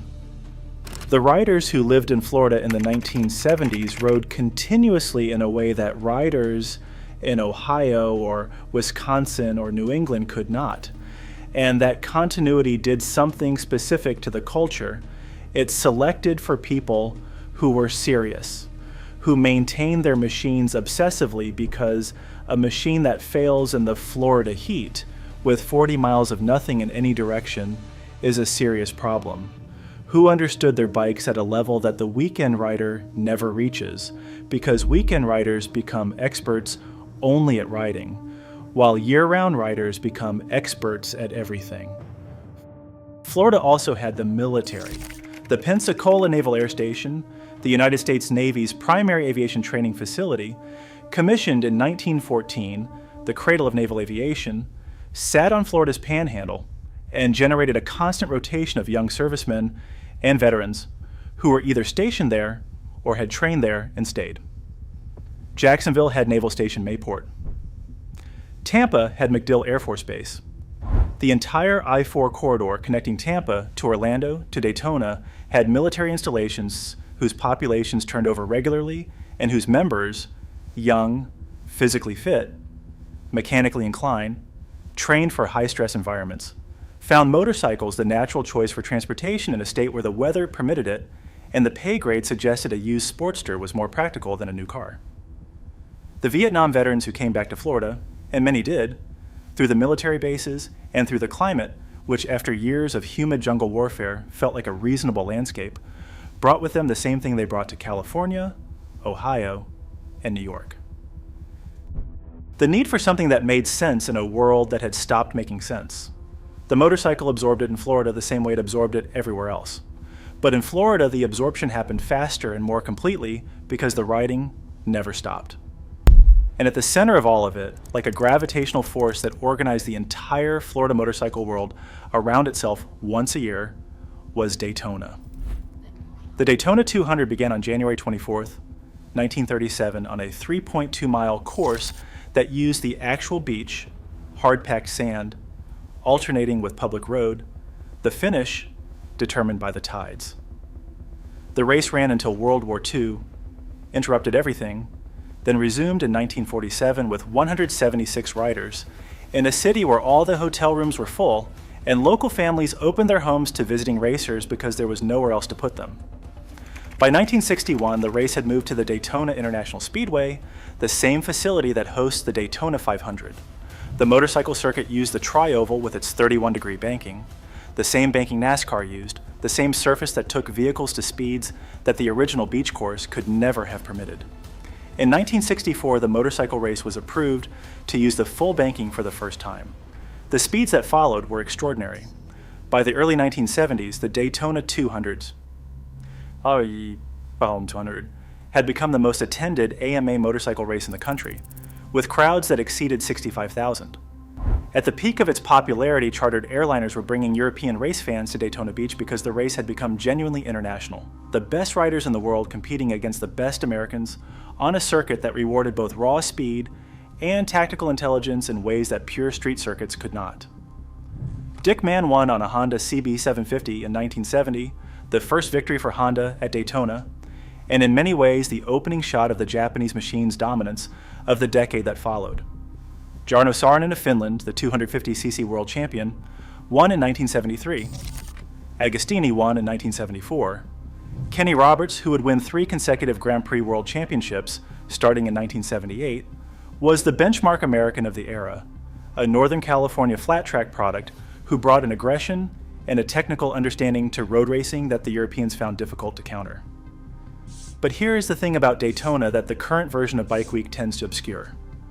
The race was the reason. Not the vendor tents, not Main Street, not the custom bike show, which was genuinely worth attending and which we will get to. The race was the reason thousands of people made the journey to Florida every March. Riders came from everywhere. Ohio, Wisconsin, Pennsylvania, New York, states where March was still cold, where the garage felt close and the road felt distant, made the journey to Florida for the race and the culture around it. They rode down on machines that had been maintained through the winter with exactly this trip in mind. They rode A1A for the first time in the year. They ran the speedway banking as spectators and felt something in their chests that was difficult to name, but was not difficult to recognize. And in the evenings, on Main Street in Daytona Beach, they gathered. Not in the organized, permitted, sponsored way that Main Street operates today. in the way that happens when thousands of people who share a specific obsession find themselves in the same place with nowhere to be and nothing to do but talk about the thing that brought them there. If you were in Daytona in March in the 1970s, if you came down on your bike from wherever you were from and spent a week in the Florida warmth while the race played out, drop a comment right now. Tell me what year. Tell me what you rode. Tell me what you remember about Main Street before it got organized. I want every story from that era, and I mean that. Florida in the 1970s was the most honest laboratory for motorcycle durability that existed in America. Not the most pleasant laboratory, the most honest. The Florida heat is not a metaphor. It is a specific, quantifiable thing that happens to mechanical systems. An air-cooled Harley-Davidson shovelhead in Jacksonville in July, idling in traffic on US 1 with the temperature at 94 and the humidity at 90%, is working at the outer edge of what the design intended. Oil degrades faster. The carburetor jets require different calibration than what works in Pennsylvania in April. The electrical system, already the weakest point of the AMF-era Harley, responds badly to heat and humidity in combination. Florida riders who rode Harleys in the 1970s became experts in those machines, not because they wanted to, but because the machine demanded it. The shovelhead that was not tuned specifically for the Florida climate was not going to run reliably in the Florida climate. There was no acceptable alternative to understanding the system. A new 1970 Harley-Davidson Sportster cost approximately $2,000. A factory worker at one of Florida's manufacturing facilities, and Florida had significant manufacturing employment in the 70s before the service economy replaced it, earning a median industrial wage of around $7,500 per year, could buy that Sportster for about 3 months of gross pay. It was not cheap, but it was genuinely attainable for a working man who chose to prioritize it. If you are old enough to remember when a new Sportster cost $2,000, and some of you watching this absolutely are, and you are the people whose memories I need in the comments, then you already understand the specific frustration of watching the same basic motorcycle cost $20,000, then $25,000, then $30,000 in base price over the next 50 years. That is not inflation. The inflation-adjusted price of a 1970 Sportster in 2026 dollars would be somewhere around $15,000 to $17,000. The actual price is nearly double that. The difference is not engineering. The difference is who the manufacturer decided it was selling to. The Japanese machines came into Florida the same way they came into every market. Honda's CB750, released in 1969, was faster, smoother, more reliable, and cheaper than anything Harley was producing. Dick Mann rode one to victory at Daytona in 1970 on a machine that had been in production for less than a year, and every Florida rider who watched that race understood something was changing. By 1972, the Kawasaki Z1 900 inline 4 was available, and it was faster still. By the mid-1970s, a significant portion of Florida's motorcycle community was riding Japanese machines that started every morning, regardless of humidity, that did not require a specific understanding of carburetor jets and oil weight variations based on ambient temperature. That simply worked. The Florida motorcycle landscape in the 1970s was consequently more diverse than the mythology suggests. You had Harley loyalists who would ride nothing else and had become formidable mechanics from necessity. You had Japanese bike riders who appreciated reliability and chose their machines accordingly. You had British Iron, Triumph Bonnevilles and BSA Gold Stars and Norton Commandos, ridden by the cafe racer community that had crossed from England and found Florida's straightaways and coastal roads appropriate to their machines.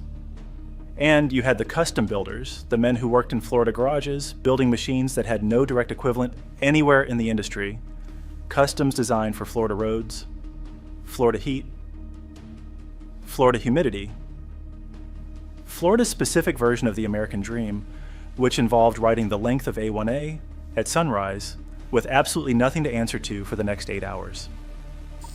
The culture these Florida riders built, year-round riding, deep mechanical knowledge, a community that formed around actual skill, disappeared not because riders stopped caring. It disappeared because an industry replaced it with something that looked the same and cost 10 times as much. The world you are riding in today is nothing like the world they built in. The prices are different. The dealer tactics are different. The gear brands have been sold to private equity. The OEM tires on your new bike are a worse compound than what you can buy retail. The 2026 Motorcycle Buyer's Bible is the document that closes that gap. Tire testing data, gear certification breakdown, dealer scripts that work right now. Link in the description. And if you rode in Florida in the 1970s, drop a comment. Your city, your bike, the road you still think about. I want every story. Act 4, The Rat's Hole, and the Chopper Show, The Rat's Hole. Custom Chopper Show at Daytona Bike Week began in 1971. By the mid-1970s, it had become the most important custom motorcycle exhibition in the country. More influential in many ways than the bike show circuit that operated through the rest of the year, because Daytona had an audience that no regional show could match. The machines that appeared at the Rat's Hole in the 1970s were the product of exactly what the 1970s motorcycle culture produced everywhere in America: garage builders, men with no formal training and no backing who had developed extraordinary fabrication skills from necessity and had turned that skill toward creating something that had never existed before. Florida had its own community of those builders, shaped by the same forces that shaped them elsewhere, but with specific local character. The Florida chopper was not quite the California digger. The influence of Arlen Ness's Bay Area work was present: the low-slung geometry, the flat bars, the frame following the ground rather than reaching for the sky, but Florida builders adapted the form for their environment. Long runs of flat highway rather than mountain switchbacks.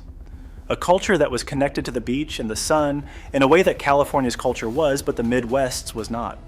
Colors that were bolder. Machines that were designed to be looked at in direct sunlight rather than in the filtered light of a garage show. The Rat's Hole drew builders from across the country to Daytona every year. Florida provided the stage, the rest of America provided the talent. And somewhere in that combination, Florida's weather, Florida's roads, Florida's specific version of the rider community, and the annual convergence of Bike Week, a culture form that was genuinely irreplaceable. The photographs from the 1973 Bike Week archived by the Vintagent tell you something about what it actually looked like. The street lined with customized Harleys and Hondas, a VW-powered trike that looks like something Big Daddy Ed Roth would have drawn on a cocktail napkin at 2 in the morning, Triumph Customs, BSA choppers, the occasional Japanese machine ridden by someone who was there for the racing rather than the culture. A lone policeman watching from the sidewalk. The specific texture of a community that had organized itself around a shared passion without any assistance from a marketing department. That texture is gone from Daytona. The organization happened in 1986, when dealers and authorities and the Chamber of Commerce sat down together and agreed on a 10-day structured festival. The organization improved safety and reduced conflict and produced the event that 500,000 people attend today.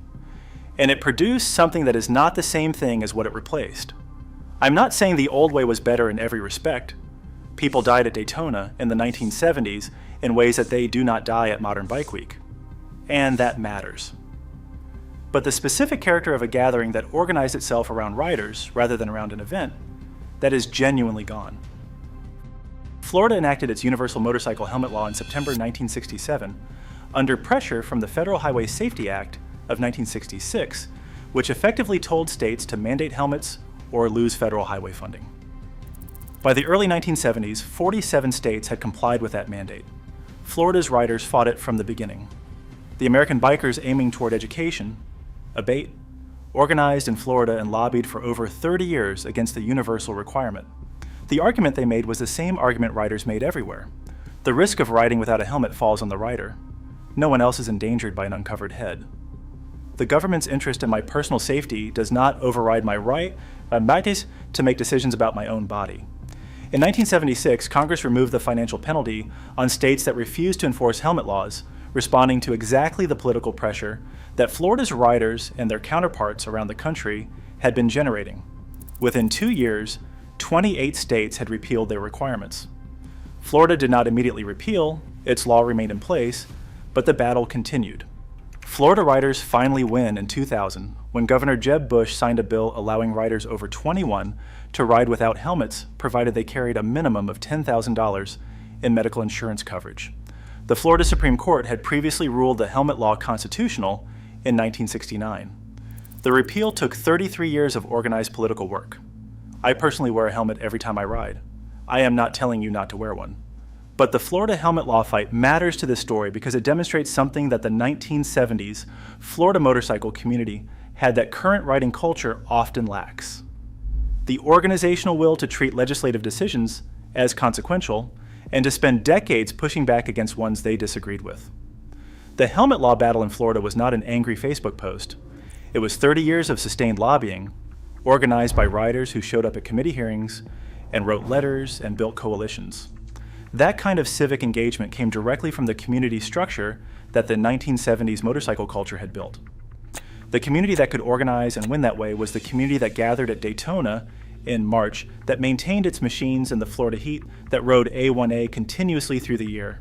It had organizational capacity because it had actual community built around actual shared experience rather than shared marketing demographics. I want to stop the history for a moment and try to describe something that the photographs from the 1970s can suggest but cannot fully convey. What it actually felt like to ride Florida in that era.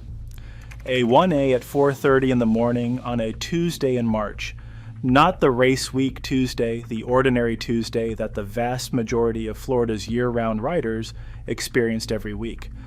The Atlantic is your right this time because you are running north from Fort Lauderdale toward Palm Beach. The ocean is dark and making it sound. The road is dry and empty, and the temperature is 67 degrees, which after the winter you drove through to get here feels extraordinary on your skin. You are on a 1972 Kawasaki Z1 900. You bought it used from a Navy man who was reassigned to Pensacola and needed to sell it before he moved. You paid $1,200 and you have put the better part of 3,000 miles on it in the 6 months since. You know its sound now, the specific note of the four-cylinder at 6,000 RPM, the way the front end settles when you roll off the throttle entering a curve, the vibration at idle that goes away at anything above 2,000 RPM.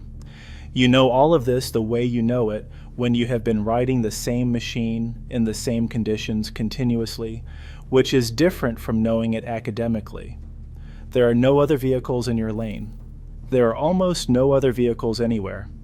The road goes exactly where it goes, straight north along the coast with the occasional curve that the barrier islands produce, and you go with it at whatever speed the road permits. You are not being watched. You are not being managed. You are not participating in an event. You are just a person on a machine on a road at 4:30 in the morning in Florida. And this is what ride was before it became something else. The Florida riders of the 1970s ran A1A. They ran US 41, the Tamiami Trail, which cuts across the Everglades from Miami to Naples, at a time when Everglades National Park had not yet been fully developed, and the road ran through genuine wilderness that felt like the edge of the world if you were running it at dusk on a bike that was entirely dependent on your understanding of its mechanical systems. They ran US 19 up the Gulf Coast through Clearwater and Newport Richey and Spring Hill, through towns that had not yet become suburbs of Tampa.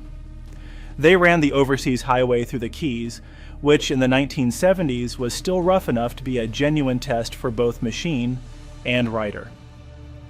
If you rode any of those roads in the 1970s, and some of you did, and I know some of you are watching this right now with a specific image in your head that these words are bringing back, drop it in the comments. The road, the year, the bike. Whatever you remember. That is what this series exists to collect. The relationship between Florida's motorcycle culture and Florida's military presence in the 1970s is the least discussed and most important chapter of the story.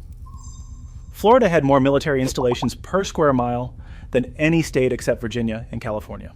Naval Air Station Pensacola, Naval Station Mayport in Jacksonville, MacDill Air Force Base in Tampa, Patrick Air Force Base in Brevard County, Eglin Air Force Base in the Panhandle, and Homestead Air Force Base in South Florida. These installations cycled tens of thousands of young men through Florida every year. Some were stationed, some trained and left.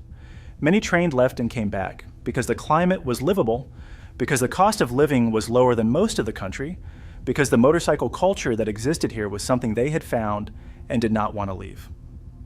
The Vietnam veterans who came to Florida in the early to mid-1970s were the same men who went to California, Ohio, and New York.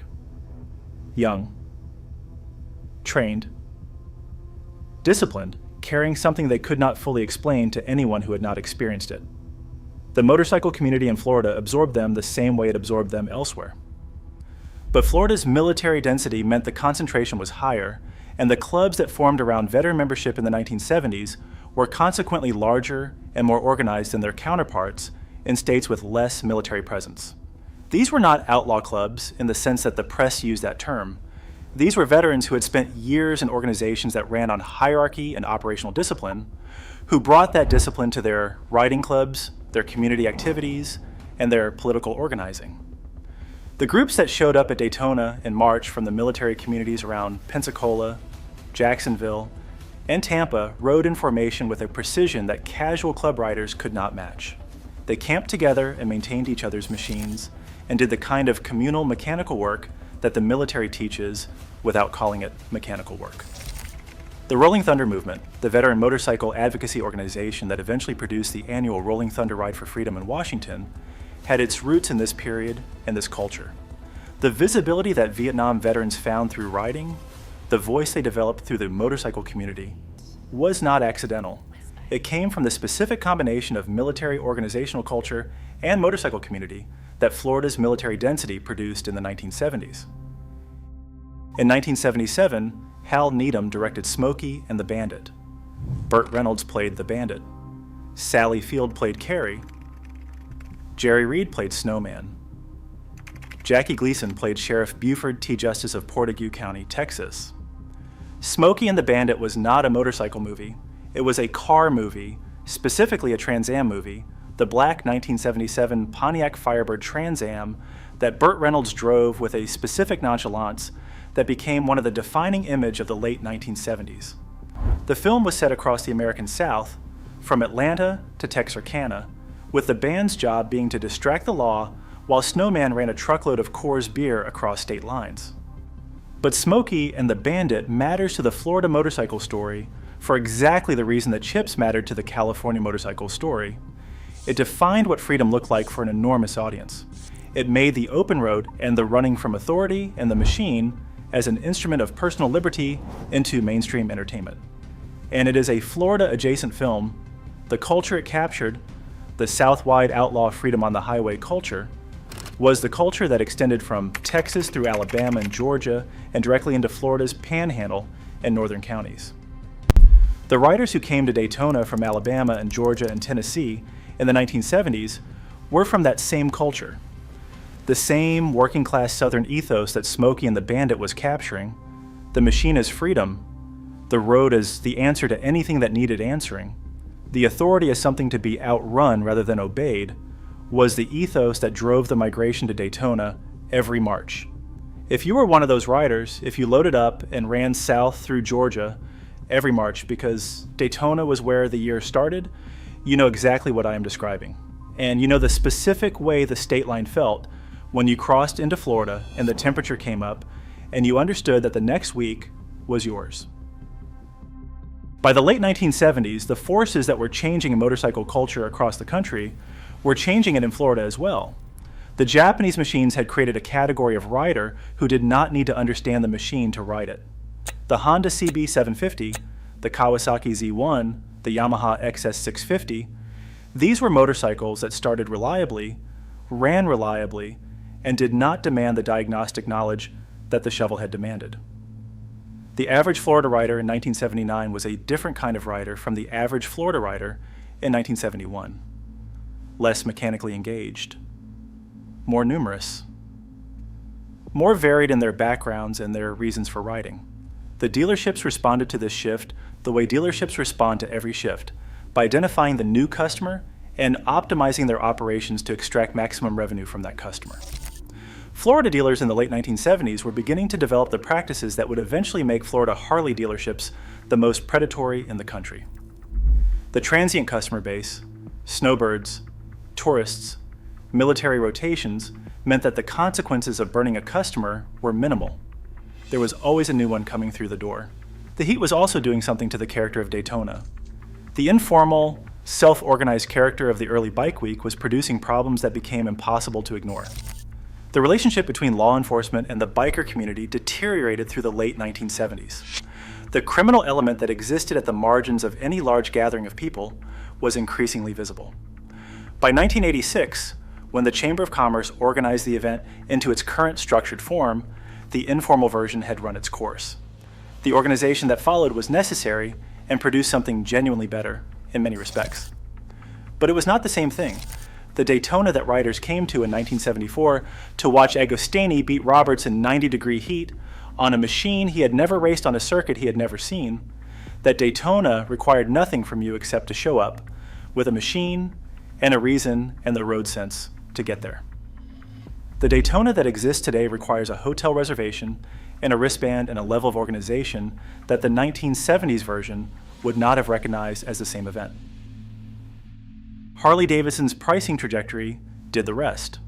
A new 1976 Electra Glide was $3,375.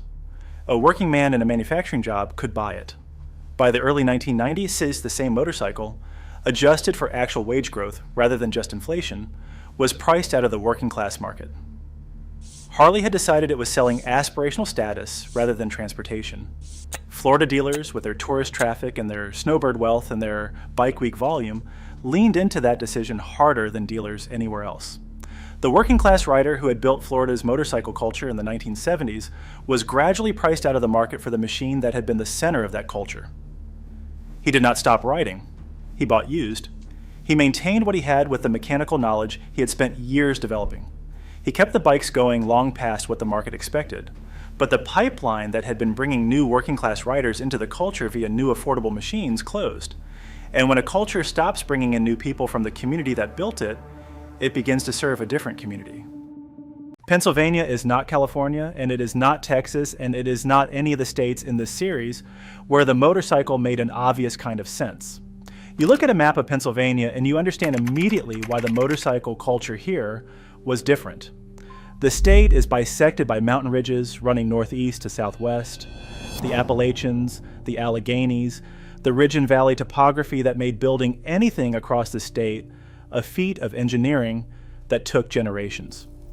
The Pennsylvania Turnpike, when it opened in 1940, was called the Tunnel Highway because it went through 7 mountains rather than around them.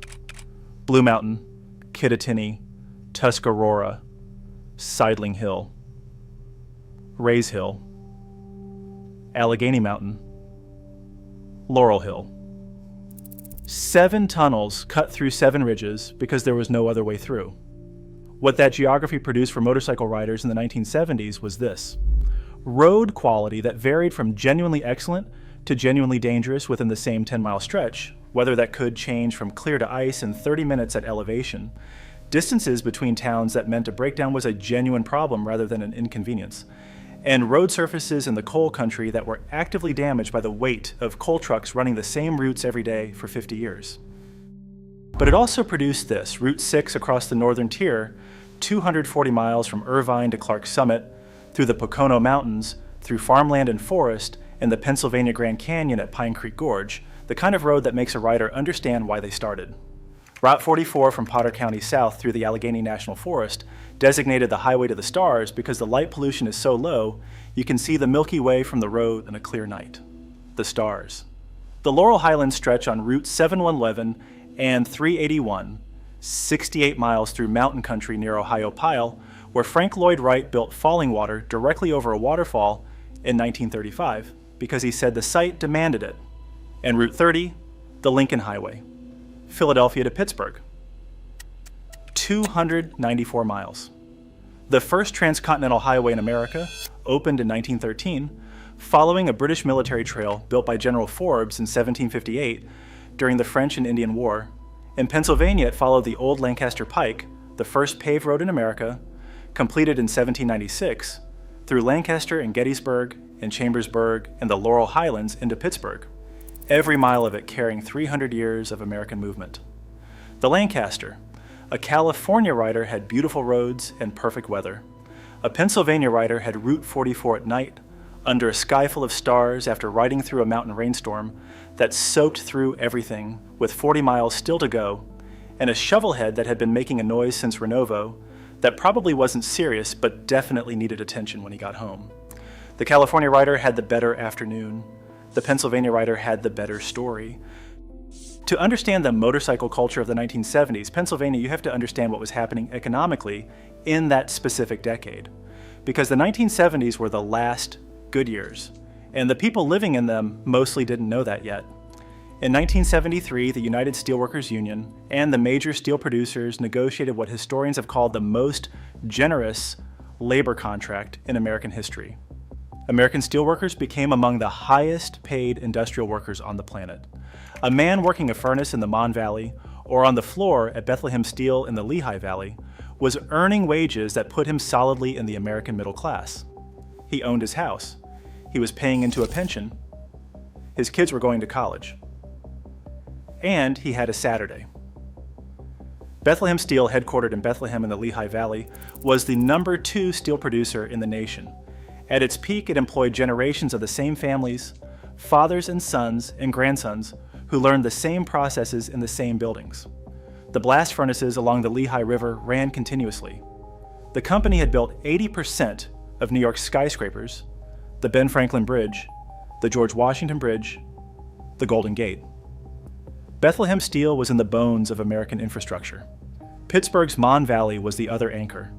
The Homestead Works, the Clairton Coke Works, Carnegie Steel, Jones and Laughlin, U.S. Steel, the mills running along the Monongahela River for miles, the valley glowing orange at night, the smell of coke and sulfur in the air year-round. In the peak years of the early 1970s, these mills employed over 150,000 workers in and around Pittsburgh alone. Entire communities existed because of the mills. Homestead's 8th Avenue shopping district, the bars in Clairton and McKeesport and Duquesne that opened at 6 a.m. for the workers coming off the night shift. And then there was Coal, the anthracite region in the Northeast, Temecula, Hazleton, Scranton, Pottsville, Mahanoy City, towns strung along Route 309 through the coal region like beads on a wire, and the bituminous coal country in the West. The 1973 oil crisis made coal suddenly valuable again. The mines were running. The miners were working. The Pioneer Tunnel in Ashland, where you can still ride the Loki locomotive into the mine today, was part of an industry that was, for that specific window in the early 1970s, economically viable in a way it wouldn't be again. What all of that produced for motorcycle culture was a working class man with disposable income, mechanical skills, and a specific relationship to machines that came directly from his work. A steelworker understood metal. He understood tolerances and heat, and the difference between a sound that was normal and a sound that meant something was about to fail. He understood maintenance schedules not as suggestions, but as survival protocols. He brought that understanding to his motorcycle, and it showed. The Pennsylvania rider of the Nowdies did not take his bike to a dealer. He did not call a shop for a quote. He bought a Chilton manual and a set of wrenches, and he figured it out in his garage on Saturday afternoon with a beer and a radio. Because that is what you did when you understood machines. Because that is what you did when the nearest dealer was in the next county. And because fixing something yourself in a state where the industrial culture demanded self-reliance was not a last resort. It was the first option. I personally think that relationship between industrial work and motorcycle maintenance produced a quality of rider that the California scene, for all its beauty and weather, never quite matched. The California rider had the resources and the roads. The Pennsylvania rider had the knowledge. Those are not the same thing. The self-reliance that defined Pennsylvania motorcycle culture in the 70s is the same self-reliance that the 2026 Motorcycle Buyer's Bible was built on. Independent data. No dealer relationships. No industry money influencing what I tell you. The OEM tire data, the gear certification breakdown, the pre-purchase inspection protocol, the dealer scripts, all of it built the way a Mon Valley steelworker would have approached it. Figure it out yourself. Use real information. Don't trust the man trying to sell you something. It launched at $97. Right now it is $9, link in the description. The national motorcycle press in the 1970s covered California. It covered Daytona. It covered Sturgis when Sturgis became large enough to ignore. It covered the custom chopper scene in Los Angeles and the racing scene at Laguna Seca. It covered the West Coast because the West Coast was photogenic and accessible, and because the editors and photographers were mostly in California to begin with.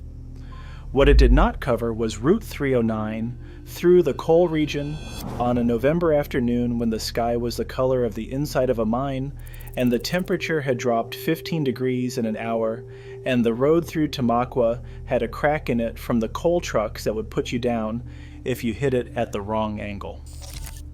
It did not cover the Laurel Highlands run on a May morning before the tourists arrived, when you had the road through Ohiopyle entirely to yourself, except for the white water noise of the Youghiogheny River below. It did not cover the northern tier on Route 6 in October when the Pocono foliage was at its peak and the road was dry and the temperature was exactly right, and there were 300 miles in front of you through country so empty that you could go an hour without seeing another vehicle. Pennsylvania riders knew about these roads. They had been riding them for years. They did not need a magazine to tell them where to go because they lived there. They rode in the cold because the cold was 6 months of the year, and you either rode in it or you didn't ride. They rode on roads damaged by industry because all the roads were damaged by industry. They developed riding skills that warm weather riders in flat states simply never needed. The specific roads that defined Pennsylvania motorcycle culture in the 1970s: Route 6, the northern tier route from Irvine to Clark Summit, 240 miles through some of the most remote landscape in the northeastern United States. Through the Pennsylvania Grand Canyon, Pine Creek Gorge, where the valley drops 800 feet below the road, and the gorge runs 47 miles through territory so undeveloped it was designated a National Natural Landmark. A road that rewards riders who understand patience and punishes riders who don't respect the elevation changes and the sudden weather. Route 44, the highway to the stars through Potter County. 44 miles from US Route 6 south through the Alleghenies with no traffic and no crossroads and curves that require your full attention. Cherry Springs State Park sits on this route, the darkest night sky in the eastern United States. No light pollution for 50 miles in any direction. A Pennsylvania rider in the 1970s knew this road the way California riders knew Pacific Coast Highway. With one difference: nobody from the national press ever came to write about it. The Lincoln Highway. Route 30 from Philadelphia to Pittsburgh. The first transcontinental highway. In the 1970s, it was already being bypassed by the interstates, which meant the old road through the Alleghenies, through Chambersburg, through Bedford, through the Laurel Highlands was less trafficked, slower, and more honest than the newer roads. A rider who took Route 30 from Philadelphia to Pittsburgh in 1975 was riding the same general alignment that Conestoga wagons had used to cross the Alleghenies 200 years before. That historical depth is not nothing. Pennsylvania roads carry American history in a way that California roads, for all their beauty, simply do not. Route 309 through the coal region. Allentown north through Tamaqua and Hazleton into the Wyoming Valley. The stretch through the anthracite towns is not pretty in the conventional sense. The landscape has been worked. The coal comb banks rise above the towns, those gray-black mounds of mine waste that define the skyline of every coal community for 100 years.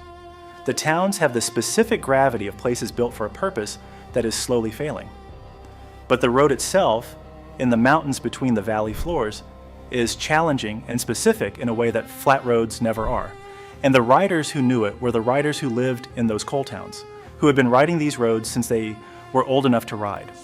To understand the outlaw motorcycle culture of the 1970s Pennsylvania, you have to understand one fact that separates the state from everywhere else in the Big Four story. The Hells Angels are from California, the Outlaws are from Chicago, the Bandidos are from Texas. All three expanded internationally: Europe, Australia, Canada, because the expansion model was always part of the strategy. The Pagans are from Pennsylvania, and they never left. Founded in 1959 by Lou Dobkin in Prince George's County, Maryland, the club grew quietly through the early 1960s. It was John Satan Moran, who had been president of the Sons of Satan MC out of central Pennsylvania before patching over, who transformed the Pagans into what they became. Under Moran's leadership in the late 1960s and through the 1970s, the Pagans grew to nearly 5,000 members. Not 500. Not 1,500. 5,000 members, all concentrated on the East Coast between Maryland and New York, with Pennsylvania as the gravitational center. The Pagans became dominant in the mid-Atlantic region in a way no other club managed because they filled a specific vacuum. The Hells Angels were a West Coast organization expanding eastward. The Outlaws were a Midwest organization. Nobody owned the Mid-Atlantic. The Pagans did.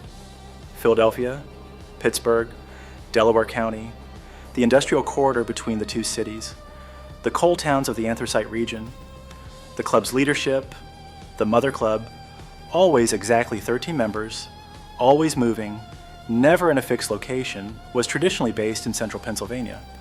Their patch is specific and worth understanding. The Norse fire giant Sir T.R. sitting on the sun, wielding a sword. The image came directly from Jack Kirby's illustration in Journey into Mystery, issue 97, a 1963 Marvel comic. Sir T.R. is the giant destined to set the world on fire at Ragnarok, the end of everything. The Pagans chose that image deliberately. The colors are red, white, and blue. The only Big Four club whose patch uses American colors. They do not wear a bottom rocker. Every other Big Four club identifies its geographic chapter on the back of the vest. The Pagans do not. The reason is territorial, the mother club moves, the chapters move, and the Pagans have never been a club that wanted law enforcement or rivals to know exactly where they were based at any given moment. The nomadic quality is built into the patch design. Members are required to ride only Harley-Davidson motorcycles with engines larger than 900cc. Not British bikes, not Japanese bikes. Harleys.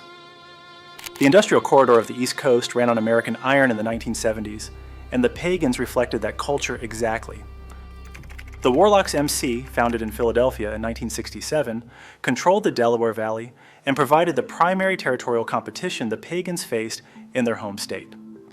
The Warlocks had been bolstered by returning Vietnam veterans the same way clubs across the country had been, men who came home from Southeast Asia and found that the brotherhood structure of a motorcycle club mapped onto the unit cohesion they had known overseas.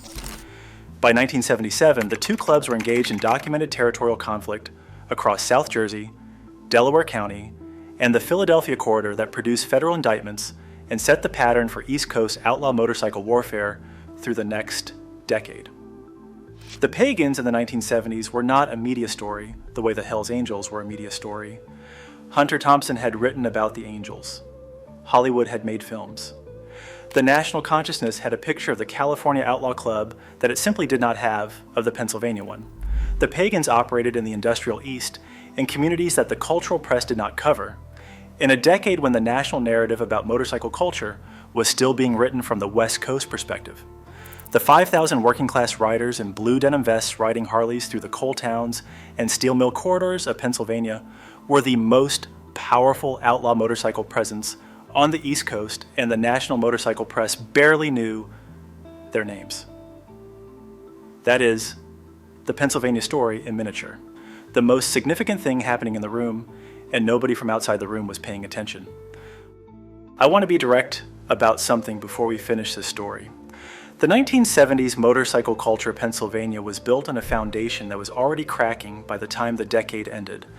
The United Steelworkers 1973 contract, the most generous in American history, was negotiated at almost exactly the moment that Japanese and German steel began taking market share that American mills would never recover. The coal towns were experiencing the second act of a decline that had started in the 1950s when anthracite heating lost the residential market to oil and gas. The good years of the early 1970s, when the mill money was coming in and a steelworker could afford a shovel head and had Saturdays to ride it, were being financed on borrowed time. By 1980, the mills began laying off in numbers that ended communities. Between 1980 and 1983, roughly 95,000 manufacturing jobs were lost in and around Pittsburgh alone. Homestead's 8th Avenue, the shopping district that had thrived on mill wages for decades, started to hollow out in the late 1970s and was mostly gone by 1985. The Homestead Works was demolished in 1991. The site became a shopping mall in 1999. The Clairton Coke Works is still running, one of the last remnants of what the valley was. Its furnace is still visible from the Mon Valley Road at night. Bethlehem Steel filed for bankruptcy in 2001 and was dissolved in 2003. The blast furnaces along the Lehigh River in Bethlehem now stand as a backdrop for an arts and entertainment district, Steel Stacks. There is a casino where the parking lot used to be. The 5 blast furnaces are preserved as monuments. You can look at them from the amphitheater where they hold concerts in the summer. I personally think there is something important to sit with in that image. The blast furnaces serve as a backdrop for an entertainment venue. The thing that made Bethlehem what it was, preserved as scenery for events held on the site where it used to exist. That is not criticism of what Bethlehem did with the space. It is recognition of what was lost and what the loss looked like. The motorcycle culture that came out of those mills and those coal towns was built by men who understood machines completely and trusted their own hands, who rode in November because the season was what it was, and if you waited for perfect weather in Pennsylvania, you didn't ride much, who fixed everything themselves because there was no other option, and because the industrial culture they came from demanded self-sufficiency as a baseline condition, who built clubs in communities that the national press ignored, on roads that the national press never wrote about, with a presence on the East Coast that was larger and more organized than anything the West Coast press understood or acknowledged. The 1970s were their decade, the last full decade before the economic collapse began, the decade when the shovelhead and the coal money and the mountain roads were all happening at the same time, the Pagans at 5,000 strong, the Warlocks building their Delaware Valley presence, 1,000 unnamed writers in the anthracite towns who never made a magazine, but knew Route 309 from Allentown to Hazleton the way a carpenter knows the grain of wood he has been working for 30 years. A Pennsylvania writer in the 1970s was, in most cases, riding a Harley-Davidson shovelhead. The engine had been introduced in 1966, replacing the panhead, and by the early 1970s it was established as the working-class machine of the East Coast outlaw and independent riding culture. Not the panhead of Easy Rider, which was already becoming a collector's item. The shovelhead, the engine that demanded attention and rewarded knowledge. The shovelhead earned its name from the shape of the rocker covers. They look like the back of a coal shovel, which was not an accidental association in the communities where the bike was most popular. It ran hot. It leaked oil. It vibrated at highway speeds in ways that required periodic attention to every fastener on the machine. The primary chain needed adjustment. The points needed setting. The pushrod seals needed watching. A shovelhead that was properly maintained and correctly jetted for the elevation it ran at would start on the first or second kick and run all day. A shovelhead that wasn't properly maintained would remind you specifically and persistently that it wasn't. The Pennsylvania rider maintained his shovelhead. He had to. The nearest authorized dealer was far enough away that a breakdown on Route 44 in Potter County was a problem of a different order than a breakdown on Sunset Boulevard. There were no cell phones. There was no roadside assistance. There was a tool roll under the seat and the knowledge to use it, or there was a long cold walk to the nearest farmhouse to use a phone to call someone who would drive 2 hours to come get you. That reality shaped the culture. It selected for mechanical knowledge the way California's weather and roads selected for rider confidence. A Pennsylvania shovelhead rider in the 1970s could do a valve adjustment on the road, could diagnose an electrical fault from sound alone, could rejet a carburetor for altitude change because the difference between riding at 800 feet in the valley and 2,400 feet on the ridge was real, and the engine told you about it if you weren't paying attention. The British bikes were still present, the Triumph Bonneville, the BSA, the Norton Commando, among riders who preferred the lighter handling and the higher revving character. Vietnam veterans who had been exposed to military bikes sometimes gravitated toward the Triumph because the 500cc T100 had been standard US military equipment and they knew the machine. But by the mid-1970s, the British motorcycle industry was in its terminal collapse. The Triumph factory at Meriden went into receivership in 1973. BSA had already failed. Norton was surviving on fumes and reputation. For a working-class Pennsylvania rider in 1975, the choice had largely narrowed to Harley-Davidson or Japanese. And in the communities shaped by the Pagans' influence, the Japanese option carried social weight that made it a practical non-choice. You rode American iron in the coal country and the steel towns because the culture demanded it, and because the shovelhead, for all its demands, was a machine you could understand completely. It had no electronics to fail, no black boxes, no computerized systems that required proprietary diagnostic equipment. A shovelhead was mechanical all the way down, and in the industrial communities of Pennsylvania, mechanical all the way down was not a disadvantage. Pottsville, Schuylkill County. The anthracite coal capital of America in its prime. Home of Yuengling Brewery, founded in 1829, the oldest operating brewery in the United States, which survived Prohibition by making near beer and ice cream and waited out the federal government the same way the coal towns waited out everything, stubbornly, with no expectation that the outside world would be particularly helpful.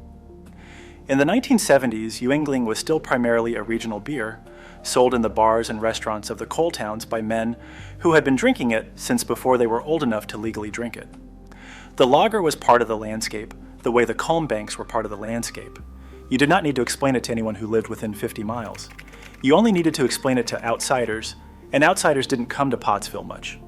Scranton. The Electric City. Named for its pioneering electric streetcar system, the first in the United States.